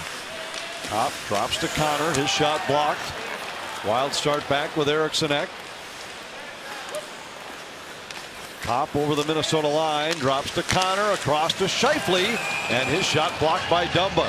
How solid has Dumba's game been tonight? He's been good. Yeah, he's been good, noticeable. I mean, he's had the big shots and blocks. He's been involved in the physical stuff, a couple of big bumps. But here, good read. That's Connor Scheifele. He knows it too. Gives up a little space to the inside of the ice, but knows that he's got enough room to cover Scheifele. Does a good job helping his goaltender out. Nice position there. Takes that one off the heel. He's going to be thanking the skate manufacturer for putting some reinforced graphite in that one. Third block of the night for Dumba, who came in leading the Wild with 7 of them through the first 2 games. Scheifele threw it toward the net. Goligoski fights through a hook as he got the puck to Rask. Fiala in the corner, throws it back. A chance for Gaudreau, and he hit the post. Wow, what a great play by Gaudreau to use his hand to catch that puck and put it in a spot where he can do something with it. Gaudreau after it in the corner. Defended by Pionk. Leaves it for Fiala. Rask got a piece of it. Now Goligoski controls. Back to Gaudreau. Fiala knocked down by Dillon. Back to his feet. Tried to center. Just deflected off the net. Rask for Fiala. Tried to redirect it out front. Gaudreau had headed to the bench on a change, and Pionk starts out for Winnipeg. Well, Anthony, you talked about how the Wild are a third period team, and this is exactly why. It's the depth. When do the Jets get to take a breath? They don't. You've got Fiala line, you've got the Kaprizov line, and then you've got the big line and Foligno and Greenway out there winning battles. And then the 4th line, who you don't want to have to go out there and skate with. So the depth, as this game goes on, it gets harder and harder for these Jets to compete with all these guys. Ehlers sends it across to Morrissey, who drives it in. Kulikov spun around as he was dumped. His stick behind him may have caught. Well, they get a whistle now here. It may have caught Dubois up high with the stick, but it was Dubois who threw him down that created the high stick. Yeah, I thought a penalty could go either way, but Gaudreau again finding space in the middle, does a good job corralling this one with the hand, but putting it down quick enough and in a spot where he can do something. Not an ideal pass, but hey, he found a way to do something good with it off the crossbar. Beats Hellebuck that close to the lead.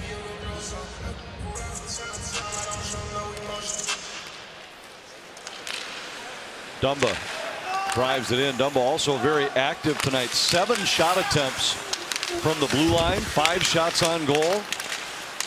Coming into tonight, he was one of the league leaders among defensemen in shot attempts for the season. Only Charlie McAvoy and Jacob Chychrun averaged more shot attempts per game from the blue line.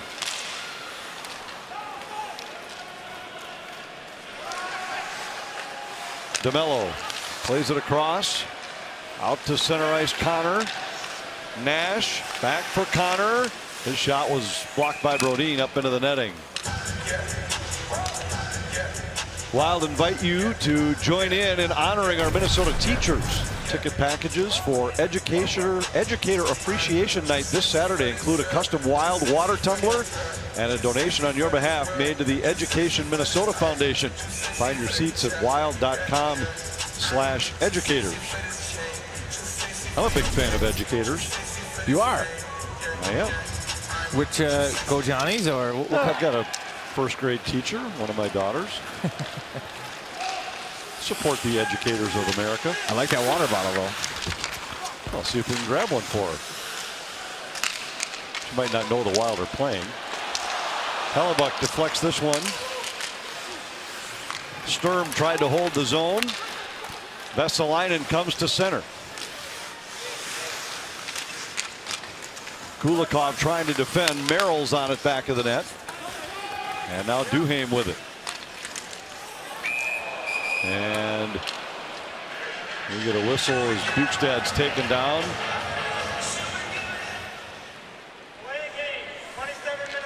Bukestad will go for delay of game as the puck sails out of play. And Winnipeg goes to the power play. Here's a word from the Minnesota Lottery. I wonder if sheep ever recognize their own wool. Need a little excitement? Just say I'm in.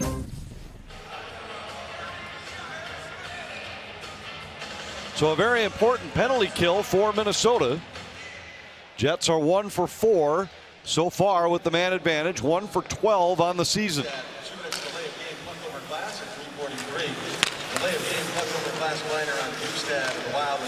Schmidt. Scheifele sends it down to the corner. Nash back to Scheifele. Cross ice Schmidt. Hammers one wide. Nash to Connor. Back to Schmidt. Connor goes cross ice. Scheifele hit the side of the net. Foligno got it to the line, but Schmidt holds. Connor with it. Into the middle. Dubois scores.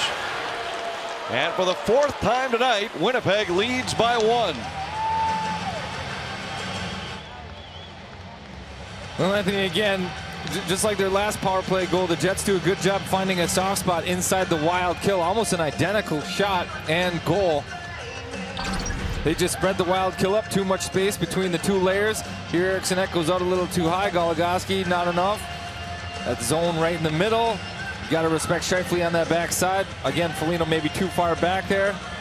And Dubois with a quick little wrister corrals it. They've got the lefty coming down. Easy for him to protect that puck. Hard for somebody to get a stick on it without backside support. He gets a quick little wrister and beats Talbot. Well, we talked about the fact that this team, despite being 0 for 8 on the power play, has so many weapons, particularly on that top power play unit. And the Wild have seen that firsthand. 2 power play tallies for the Jets tonight. 4-3 Winnipeg.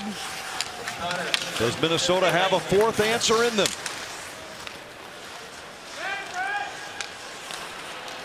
Vesalainen leaves it for Pionk, who throws it toward the net, and Talbot tracks it and hangs on.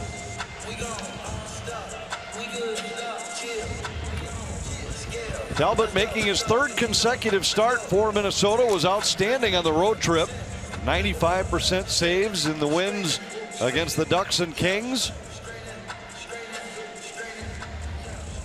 He's given up 4, Anthony, but I don't think that you could really put too many on him. He's made some big saves to keep him in it. Maybe he'd like to have 1 or 2 of those power play goals back that found a way to squirt through him, but I mean, any goalie in the NHL is happy giving up 4, but he hasn't been terrible. Last year he was so good in this building, 12-2-2. Only Andrei Vasilevsky and UC Saros had better points percentages on home ice. Foligno to Greenway. Kicks it to the Winnipeg line. Greenway recovers. Threw it off of Hellebuck. Dumba drive. Saved by Hellebuck. He didn't seem to track it, but he gets the whistle. I'm not sure he knew where it was. No, again, Dumba was such a big shot. 97 miles an hour on that one. Yeah, well, he can bring it. He just seems locked in right now, too. He's in the right spots at the right time, making good decisions, bringing it to the net. That one, as you mentioned, I think it fooled Hellebuck a little bit. The rough stuff that ensued after, I think Hartman right now, usually engaged in all that stuff there, elected to not get involved. He doesn't want to take his third penalty tonight, but it's been a physical brand of hockey. It's been a black and blue style game.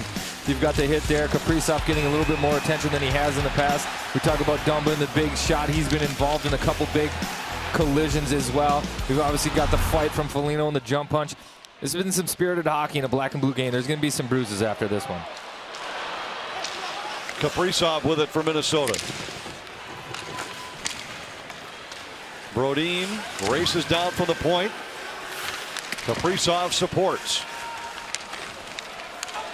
This line has shown shifts of brilliance in this game. Kaprizov spins away from Dillon. Wanted to get it to Eriksson Ek. Instead goes to the line to Brodin. He throws it in behind. Can't connect with Zuccarello, and Dillon starts back for the Jets. Well, I think that's how they are going to get that fourth answer if they do, Anthony. It's going to be on the forecheck like that. Spend some time in the offensive zone, break them down. The Winnipeg Jets, they've had a history of struggling to defend well. You know, they can get up the ice, they can score, but they struggle in their own end, and you've got to make them play there. Kaprizov whipped one through the crease, trying to connect with Zuccarello, and for the second time in this game collides with Stanley. Minnesota down one. Pounds home a rebound. Jets go up 2-1. Minnesota finds an answer. Joel Eriksson Ek, stovetop stuffing style on the power play. Now it's 2-2. Down 3-2. It might be the night of Matt Zuccarello. Tips this one in from Goligoski. Now it's 3-3. Jets get a power play off a delay of game penalty. They get the power play goal. Dubois gets it, and right now it's a 4-3 game. Back and forth we go. Do the Wild have one more comeback in them, guys? Well, we'll see. That's been the theme of the season. Minnesota's ability to respond and come from behind. Each of their first two wins in come-from-behind fashion. Goligoski across to Spurgeon. Wild won 15 games last year in which they trailed at some point. This might be the longest stretch they've gone without tying the game, though, Anthony. It seems every time somebody scores against them, it's the next shift, if not two after that they get the equalizer. It was less than a minute with the first tying goal. The last two have each been about 10 minutes. They had fast answers on the road trip, no doubt. Goligoski throws this one off of Hellebuck. Foligno tried to get it to Greenway. Scheifele to Kopp. He has Connor with him into the Minnesota zone. Kopp scores. Beat Talbot over the stick side shoulder on a 2-on-1. And for the first time this season, Minnesota trails by 2. Kopp just picks a breakout pass out of his own zone, turns on the Jets. Beats a flat-footed Goligoski, and Andrew Kopp he's their Marcus Foligno. He's their checker that doesn't get enough credit for what he can do offensively. Quick little one-touch pass by Scheifele here, turns on these Jets, gets up. You think backhand pass the whole way, brings it to the forehand, quick little snapper. Talbot doesn't even go down, and he still hits his corner. Talbot's a big guy. That's a tiny spot for him to hit. He does a good job, quick release. But as I was saying about Kopp, he's broken that mold. He's a checker that can score. Now he's becoming a guy that belongs in their top 6. Originally cast off in a defensive role. He's got some skills. Now Minnesota staring at a 2-goal deficit. Talbot hangs on to this one. We get a whistle. Still a long way to go. 13-15 left in the third.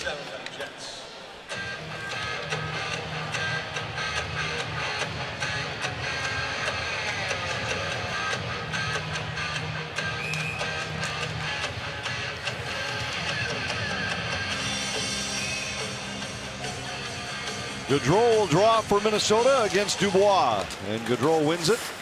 Back to Merrill. Wild have been solid on faceoffs this season. They're +3 tonight.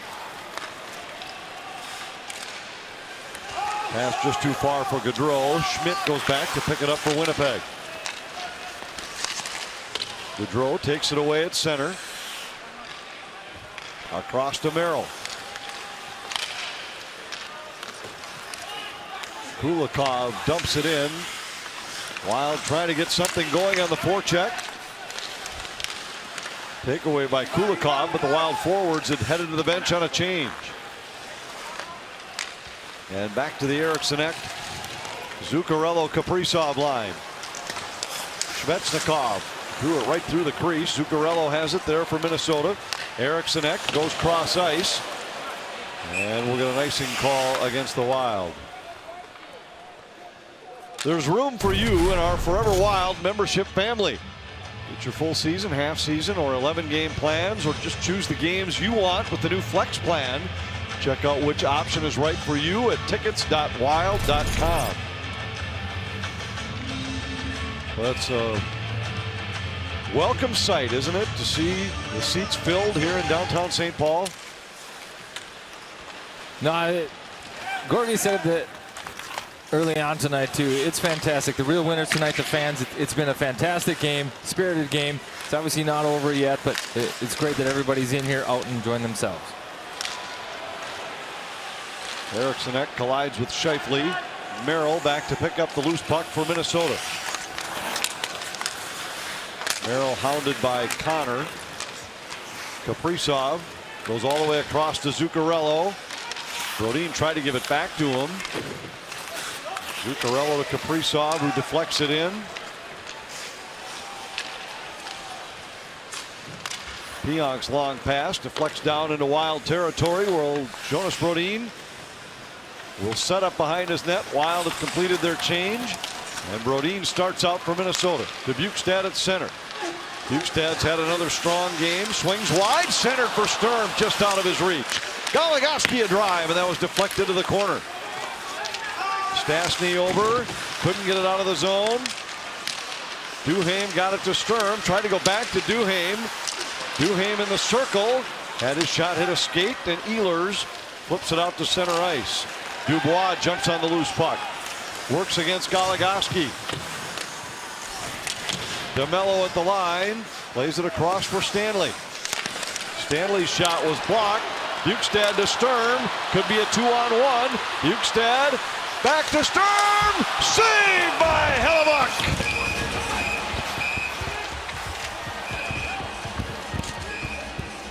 Wow, great play by Bukestad there. Stanley looked like he had all day to get this shot off. He's looking for a lane. Bukestad in and out of the shooting lane, eventually blocks this one, wins that puck, gets it up to Sturm, back to Bukestad, who makes a nice feed to Sturm in front, tries the one-touch. Yeah, that one, good track by Hellebuck, right in the glove. I'm not sure that was getting over the pad, but great play, good execution on the 2-on-1. Sturm gets that upstairs. Hellebuck's got no chance. Goligoski took a little stab at this puck in Hellebuck's glove, and I think penalties are going to result here. Ehlers came in with the cross check, and it looks like maybe they'll call each of them. Number 47, 2 minutes for slashing. Winnipeg, number 27, 2 minutes for cross-checking. So this time they do call the cross check, but they also go with the first slash against Goligoski.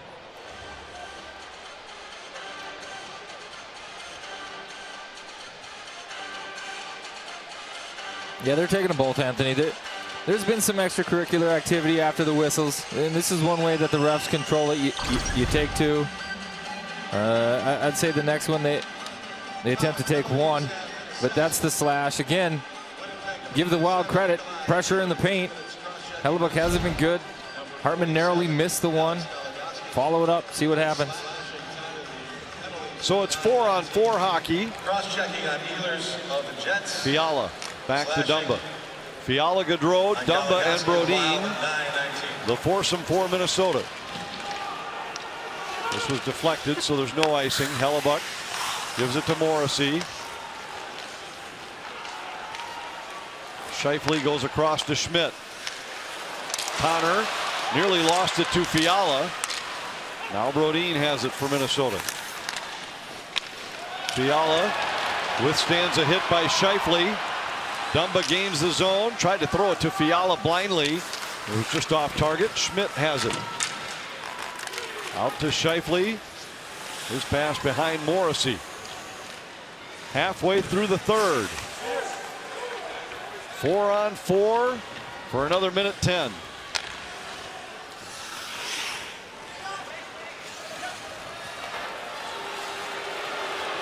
Two more coming on this homestand for Minnesota. Same two teams Winnipeg will face on their homestand. Wild to see the Ducks and Predators Saturday and Sunday.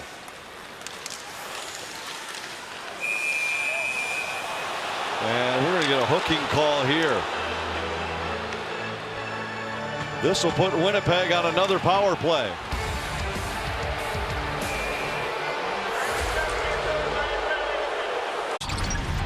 And joins Goligoski in the penalty box. Well, the Wild are a little bit frustrated right now, I think, in the number of power plays gone each way. But you get the stick in there, you're at full extension, you're reaching, you get around the hands, they're going to call that one. I know they're frustrated, but they've got to do a better job taking care of their sticks. There's some bleed over from the last game, too. They didn't love the refereeing, but they've got to keep their sticks down. 4-on-3 power play for Winnipeg. 6th power play chance of the night for the Jets.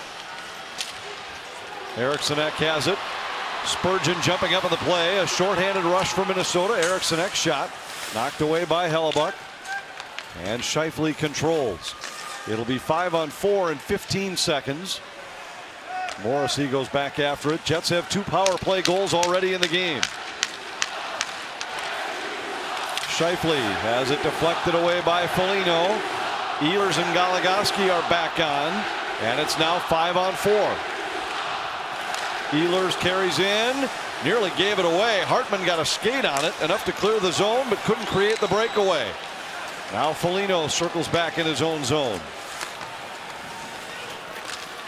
Brodin deflects out to center. Pionk will play it back into his own end. 55 in the power play.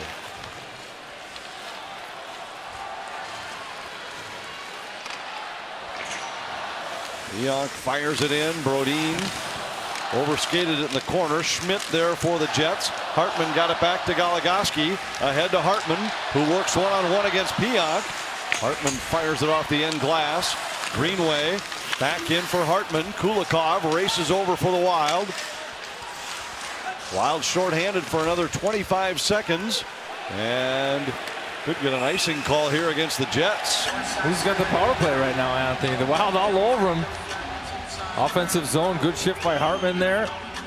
Everybody got involved. Now offensive zone draw while short. We'll play draw up here. Hopefully try to, I'm sure Sturm's going to try to win it to the middle. Feed Kulikov for a one-timer if possible. Zuccarello with a bump.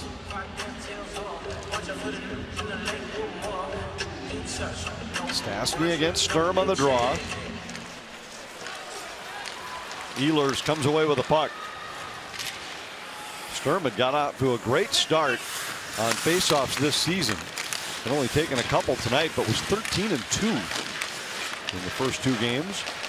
There's a loose puck out front. Talbot with a save. Zuccarello on it. Kaprizov's out of the box in 2 seconds. Sturm knocks it down. Wilder back at full strength.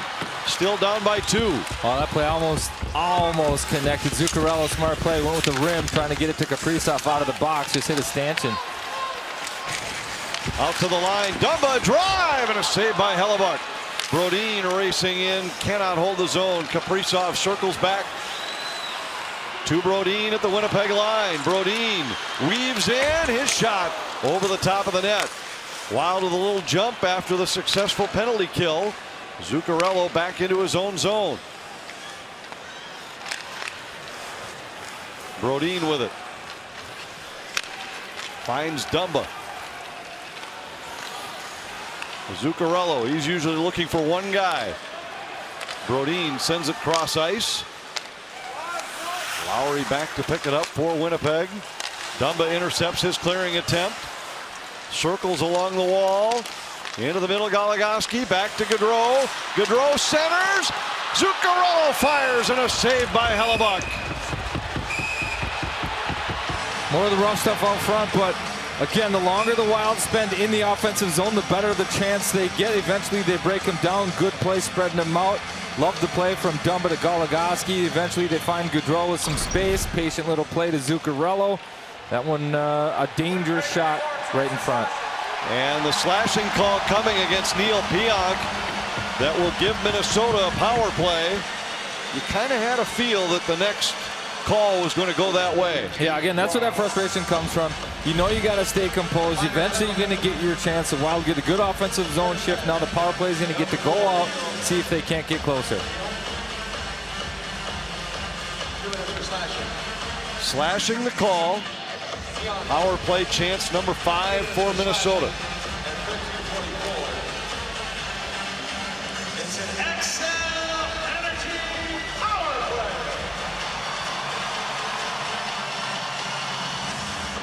Fourth power play for the Wild. Eriksson Ek wins the draw. Fiala with it. Spurgeon into the middle. Fiala back to Spurgeon. Fiala fires just wide, and the rebound deflects by Zuccarello. Spurgeon comes back to retrieve. Little different look there. That time Kaprizov the bumper in the middle. Get him a shot. Zuccarello running the half wall. Spurgeon to Fiala. Back to Spurgeon at the line. Wild gets set up. 93 in the power play. Kaprizov, Zuccarello, Spurgeon, Fiala. Cross ice into the middle, just behind Kaprizov. Fiala intercepts the clearing attempt. Zuccarello. Spurgeon wanted the one-timer. Zuccarello retreats. Fiala fires. Save Hellebuck. Rebound to the corner. Fiala got a piece of it again. And Hellebuck senses trouble and smothers the puck. 1:05 in the power play, and the Wild will change it up. Good movement. They had some looks through the seam. Zuccarello, the disher over there, no look. Found Fiala on the backside. It was mano a mano. He and Hellebuck. He tried high blocker. Hellebuck was there for it, but good power play. Again, I think they're trying to get that look that Winnipeg had with the lefty Kaprizov in that soft area. See if he can't get a quick wrister off. Hartman to take the draw for Minnesota. Hartman, Foligno, Gaudreau up front. Goligoski and Dumba at the line. Gaudreau retreats and feeds Goligoski. Dumba carries to the circle, nearly lost it to Lowry, got it back. Hartman to Gaudreau, back to Goligoski, saved by Hellebuck, rebound, they score! Foligno tips it in, and Minnesota's back within 1.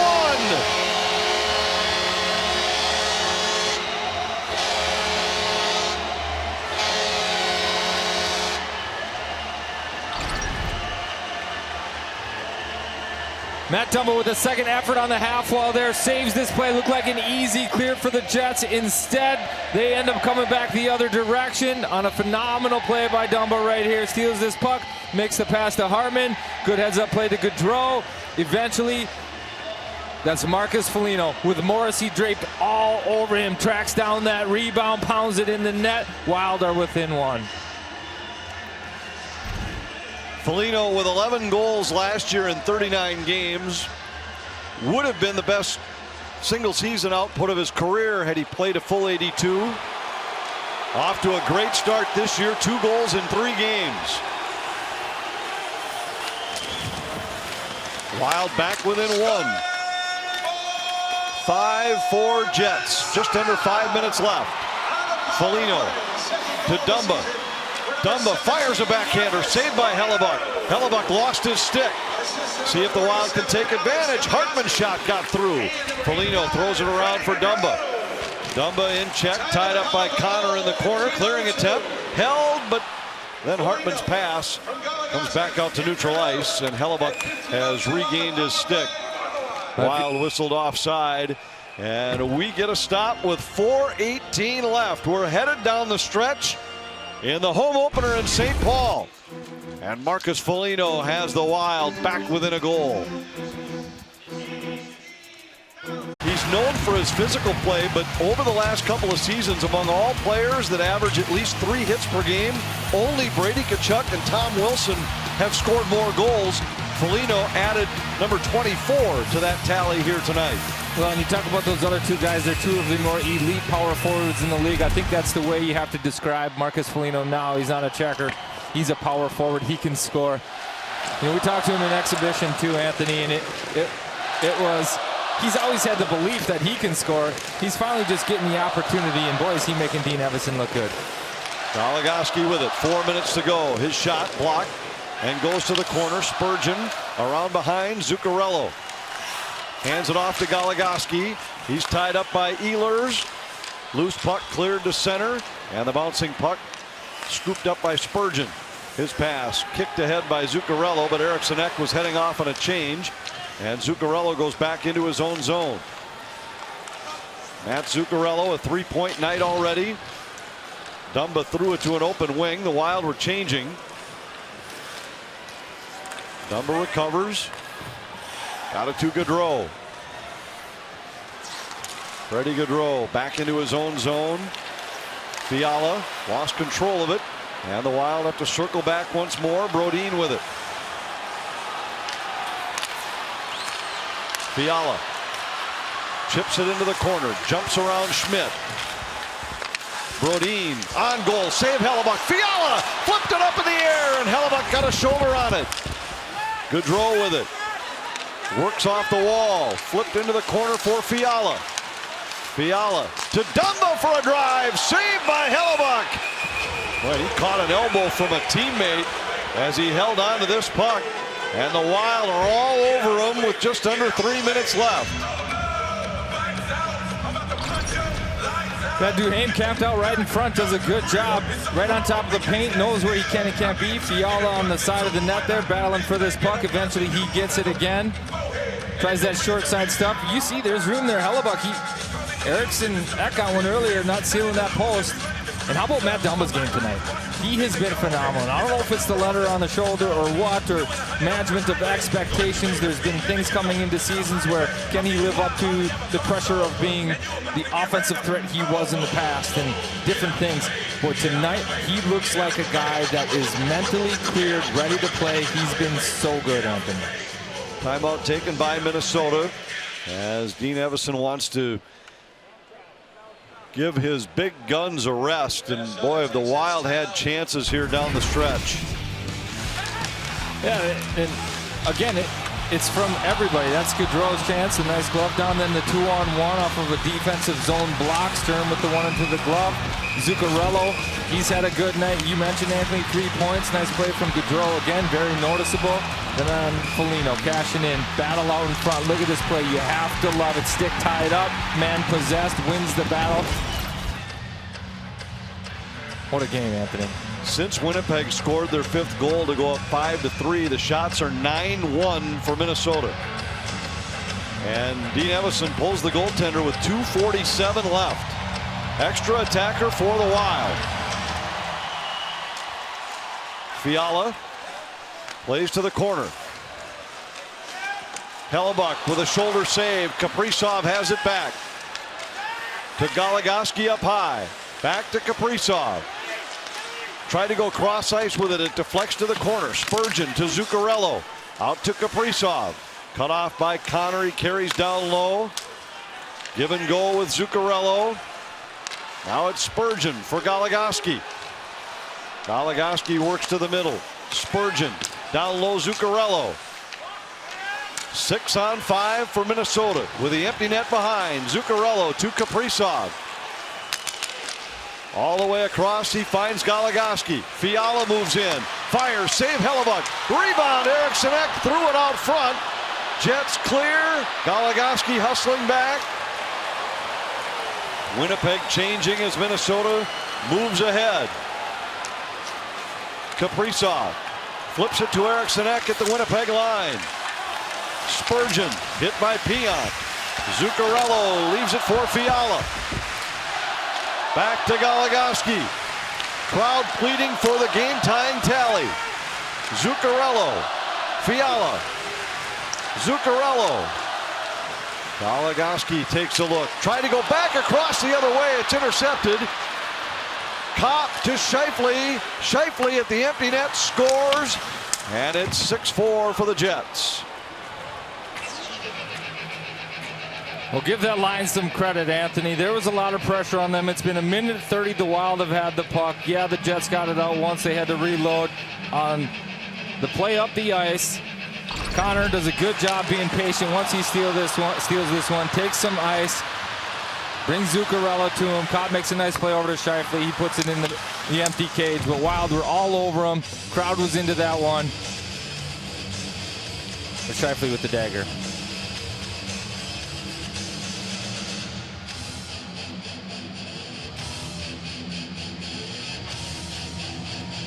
Not sure what the delay is down in the penalty box area.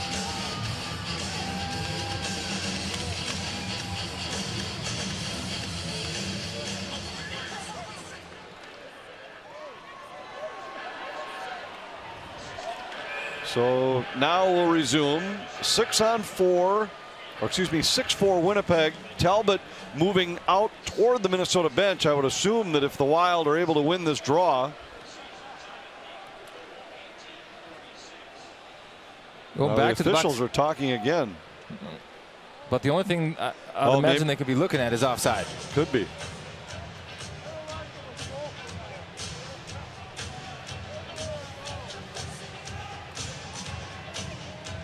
I mean, if I'm properly reading Scheifele's voice there, somebody told him offside, and he says it's offside.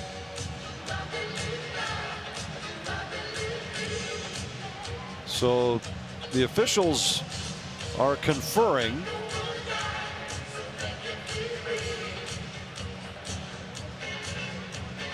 I didn't see anything that led me to. So let's watch the short side, Connor. Oh, it could be actually. It's closer than I thought with Connor drifting in on the bottom of your screen right there. Yeah, we can't see it, but again, it doesn't look like he's in stride, so it's going to be a matter of whether his skate has passed the line or not. They're shaking their head. I think this is closer. I think it's off, Anthony. I actually do too, and when I saw the play live, I wasn't even looking at Connor. I was just watching Scheifele to see if he'd have a shot at the empty net. Now, from that camera angle, it's hard to see the feet, but the guys in Toronto have angles that they'll be able to take a look and see. Right, and again, it's any body part of Connor that's onside when the puck enters the zone makes it an onside play. So any body part can be checked up.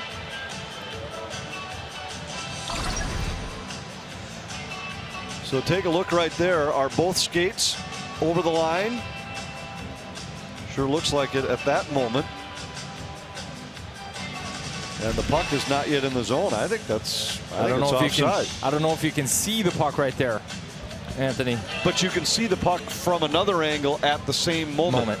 If they go frame by frame, which obviously they have the ability to do.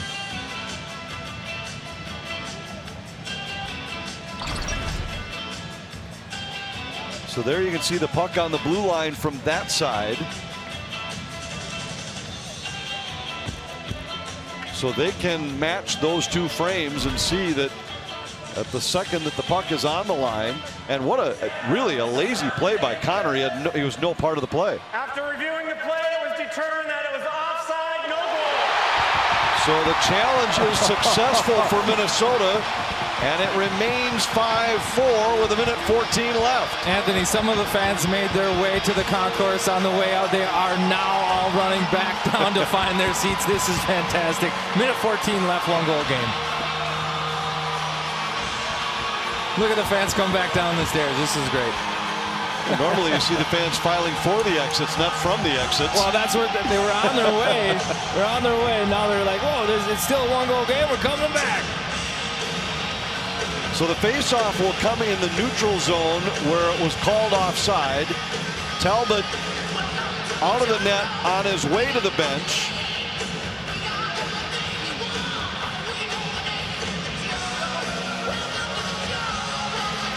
Kyle Connor, who had 2 goals early for Winnipeg tonight, makes a mistake, drifts offside, and gives Minnesota life. Can the Wild take advantage? Fiala to Brodin. Across to Fiala. Talbot makes his way to the bench. He's off. 6-on-5 for Minnesota with a minute to go. Kaprizov tried to center. And he scores! Eriksson ties it for the Wild. Unbelievable!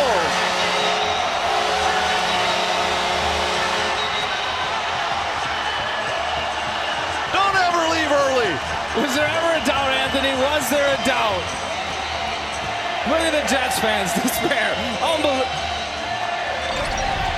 Unbelievable.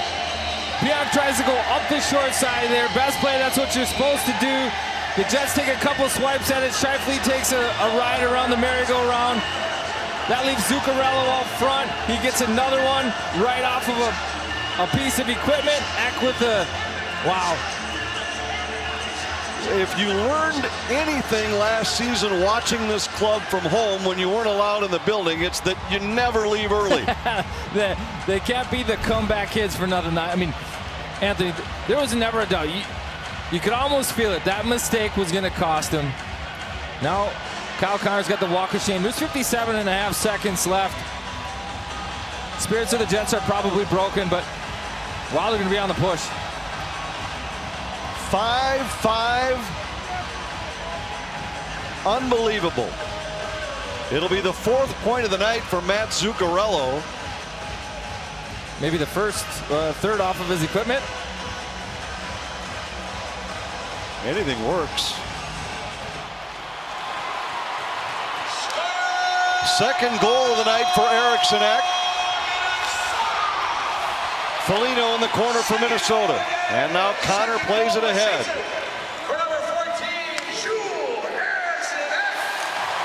Brodin tied up by Kopp down low. Hartman across for Greenway. Well, you talked about it earlier. Eriksson Ek scored 19 last year. He was going to get some additional opportunities this year. He has 1 on the power play and 1 6-on-5 here tonight. Foligno in the corner. Dubois battling there with Greenway. And Dubois starts out, 10 seconds left. Dump to the corner. Brodin tried to chip it ahead. Stastny in check there. Goudreau comes up with it for Minnesota. And we are headed to overtime. What a finish. What a treat, Anthony. Eriksson Ek with the tire late. He's got 1 on the power play, 1 5-on-5, Anthony, but they are both Eriksson Ek goals. They both are right around the paint. You play with those guys, you know the puck's eventually going to get there. It did twice tonight. He's made 2 good plays, both extremely ugly goals, but they count. Good hand-eye coordination out of Ek here. Again, it's just smart play, control the puck, put it in the corner, not too hard, don't let it get to the goaltender, Pionk. No choice but to go up the strong wall. Ek seals it. Nice play to the front of the net. And this is where they get a little bit fortunate. Zuccarello, and then Ek off the shaft. It's a goal scorer's goal. It's a goal scorer's goal. You got it. Off a playmaker's pass. Anthony, you know, if you do the right things, you get rewarded for it. Coaches say it all the time. That's the reward for playing the right way. And there's a reason why great scorers just always seem to have the puck deflect off of them, hit them, and Matt Zuccarello known more as a playmaker, but in this game he's been in the right place all night long, and when you do that, sometimes you get a lucky break. Yeah, and I think sometimes that's when you look at it and you say, you know what, he is an exceptionally smart player because he knows where to be. And he read that play, it developed nicely. Great timing coming down the slot. No, the pass didn't connect. Puck was bouncing, but still he was there, able to get a piece of it, knows the value in that, and the neck does the rest. The Wild coaching staff was so complimentary of Zuccarello's complete game on the road trip. Talked about how his compete level was at a level that they never saw last year. And that's saying something because he had an outstanding season last year. Well, and the question was in regard to his offense. Is he doing enough? And he said, listen, I mean, they were complimentary of his play away from the puck, the back pressure, doing all the little things, the condition that he's in. Last year, coming into camp with a little injury and some other issues, not being able to play right off the bat, didn't get a solid camp. This year he's had it. It's the work away from the puck that they're impressed with, Anthony, but tonight the play with the puck has been exceptional. Here we go in overtime. Eriksson, Kaprizov, Brodin. Kaprizov fires, kicked out by Hellebuck. He was looking behind him. Eriksson with a chance, and he pushed it just wide. Now Connor has Morrissey. Could be a 2-on-1. Kaprizov trying to catch up with the play. Connor puts on the brakes, cuts to the middle. Great stick by Eriksson to break it up. Connor recovers, got it to Scheifele. Spins away from Eriksson. Cut off by Brodin. Into the middle, Connor, and a big save by Talbot. Minnesota had 13 of 14 shots on goal since Winnipeg scored their 5th until that Cam Talbot save. Well, remember, Anthony, this is what everybody loves about Cam Talbot. Look at the aggression. Look where he is, confident, out on top of the crease. He's given up 4 tonight. Or, sorry, he's given up 5 tonight. And what does he do? Plays a confident game. It's the next save. He goes out and makes it. Good spot, big save there. Now it's Gaudreau, Fiala, and Spurgeon for the Wild. Piant fires, glove save Talbot. Drops it because he wants Minnesota to have possession rather than another faceoff. Freddie Gaudreau starts out from behind the net. Spins to hang out of the puck against pressure from Ehlers. Across to Fiala. Fiala races into the Winnipeg zone. Tried to flip to the middle, then fanned on it. Jets start back with Scheifele. Gives to Ehlers. Back to Scheifele. Drags it around Gaudreau. Gaudreau nearly knocked that one by Scheifele. Ehlers has it poked away by Fiala. Fiala fights through a stick check from Schmidt. And Ehlers gets to the loose puck. Fiala heads to the bench. Scheifele, sidestep 1, still with the puck. Sends it ahead for Andrew Kopp. He's pressured by Spurgeon. Spurgeon trying to tie him up. Long enough for Zuccarello to get there. It lands back on the stick of Nate Schmidt. 3:15 remaining in overtime. Dubois drops to Kopp. He fires, saved by Talbot. This time he wants to cover. Well, he wanted to get the puck to Kaprizov, but a quick whistle will bring a face-off in the Minnesota zone. Yeah, he's a little bummed by that one. Looked like it was going to be 2-on-1 Wild the other way if that doesn't get blown dead.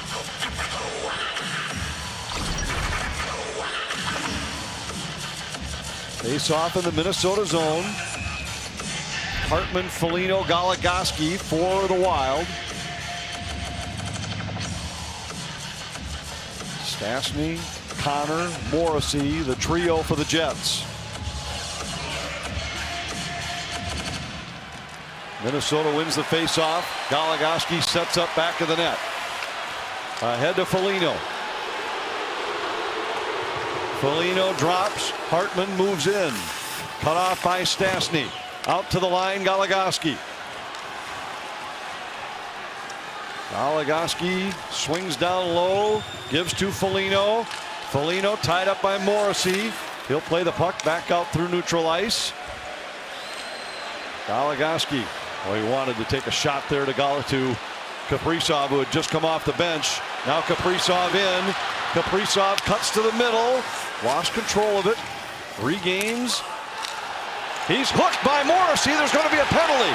Kaprizov starts back the other way. Penalty coming against the Jets. Kaprizov in. He's hooked again and taken down.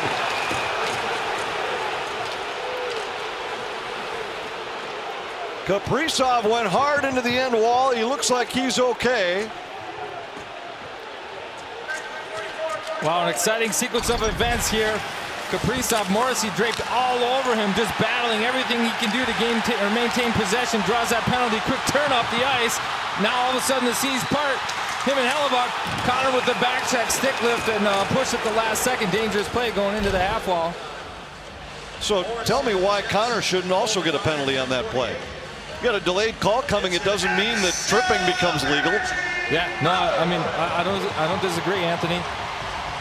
4-on-3 for Minnesota. 2:12 left in the overtime.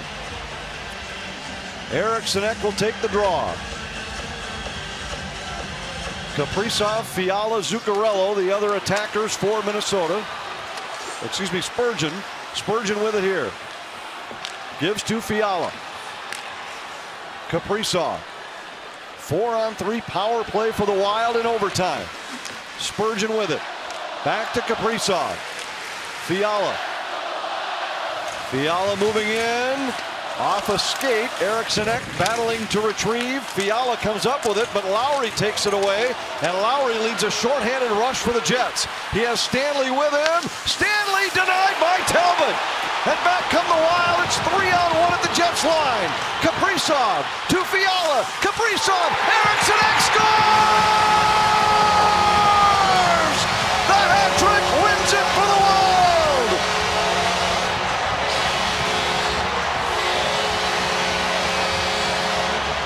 The team is torn, Anthony. They don't know where to go. You've got Eriksson Ek with the winner, the hat trick on one end. You've got Cam Talbot, who saved the game just seconds earlier on the other end. They finally meet together in the middle. What a finish, Anthony. You give this team a chance. They will make the most of it. A little bit of life. Lazy play by Connor. Fast forward. The Wild win this in overtime. Eriksson Ek with the hat trick. What a thrilling finish. 2-on-1. Lowry to Stanley, and you knew it was coming back the other way as soon as it was saved. And then Kaprizov to Patience, 2-on-1. Let's wait for support, 3-on-1. Tic-tac-toe. Eriksson Ek on the back door, empty cage, hat trick, game over. Eriksson Ek, a 5-on-4, a 6-on-5, and a 4-on-3 goal tonight. Wow, you can do it, and I tell you what, Anthony, in Eriksson Ek fashion, you add them all up, you've got 3 feet away from the net, he scored all of them. What a finish in St. Paul, and the Wild start the home season in style. 6-5 Minnesota. We got a long way to go tonight. Wild Live is coming up next.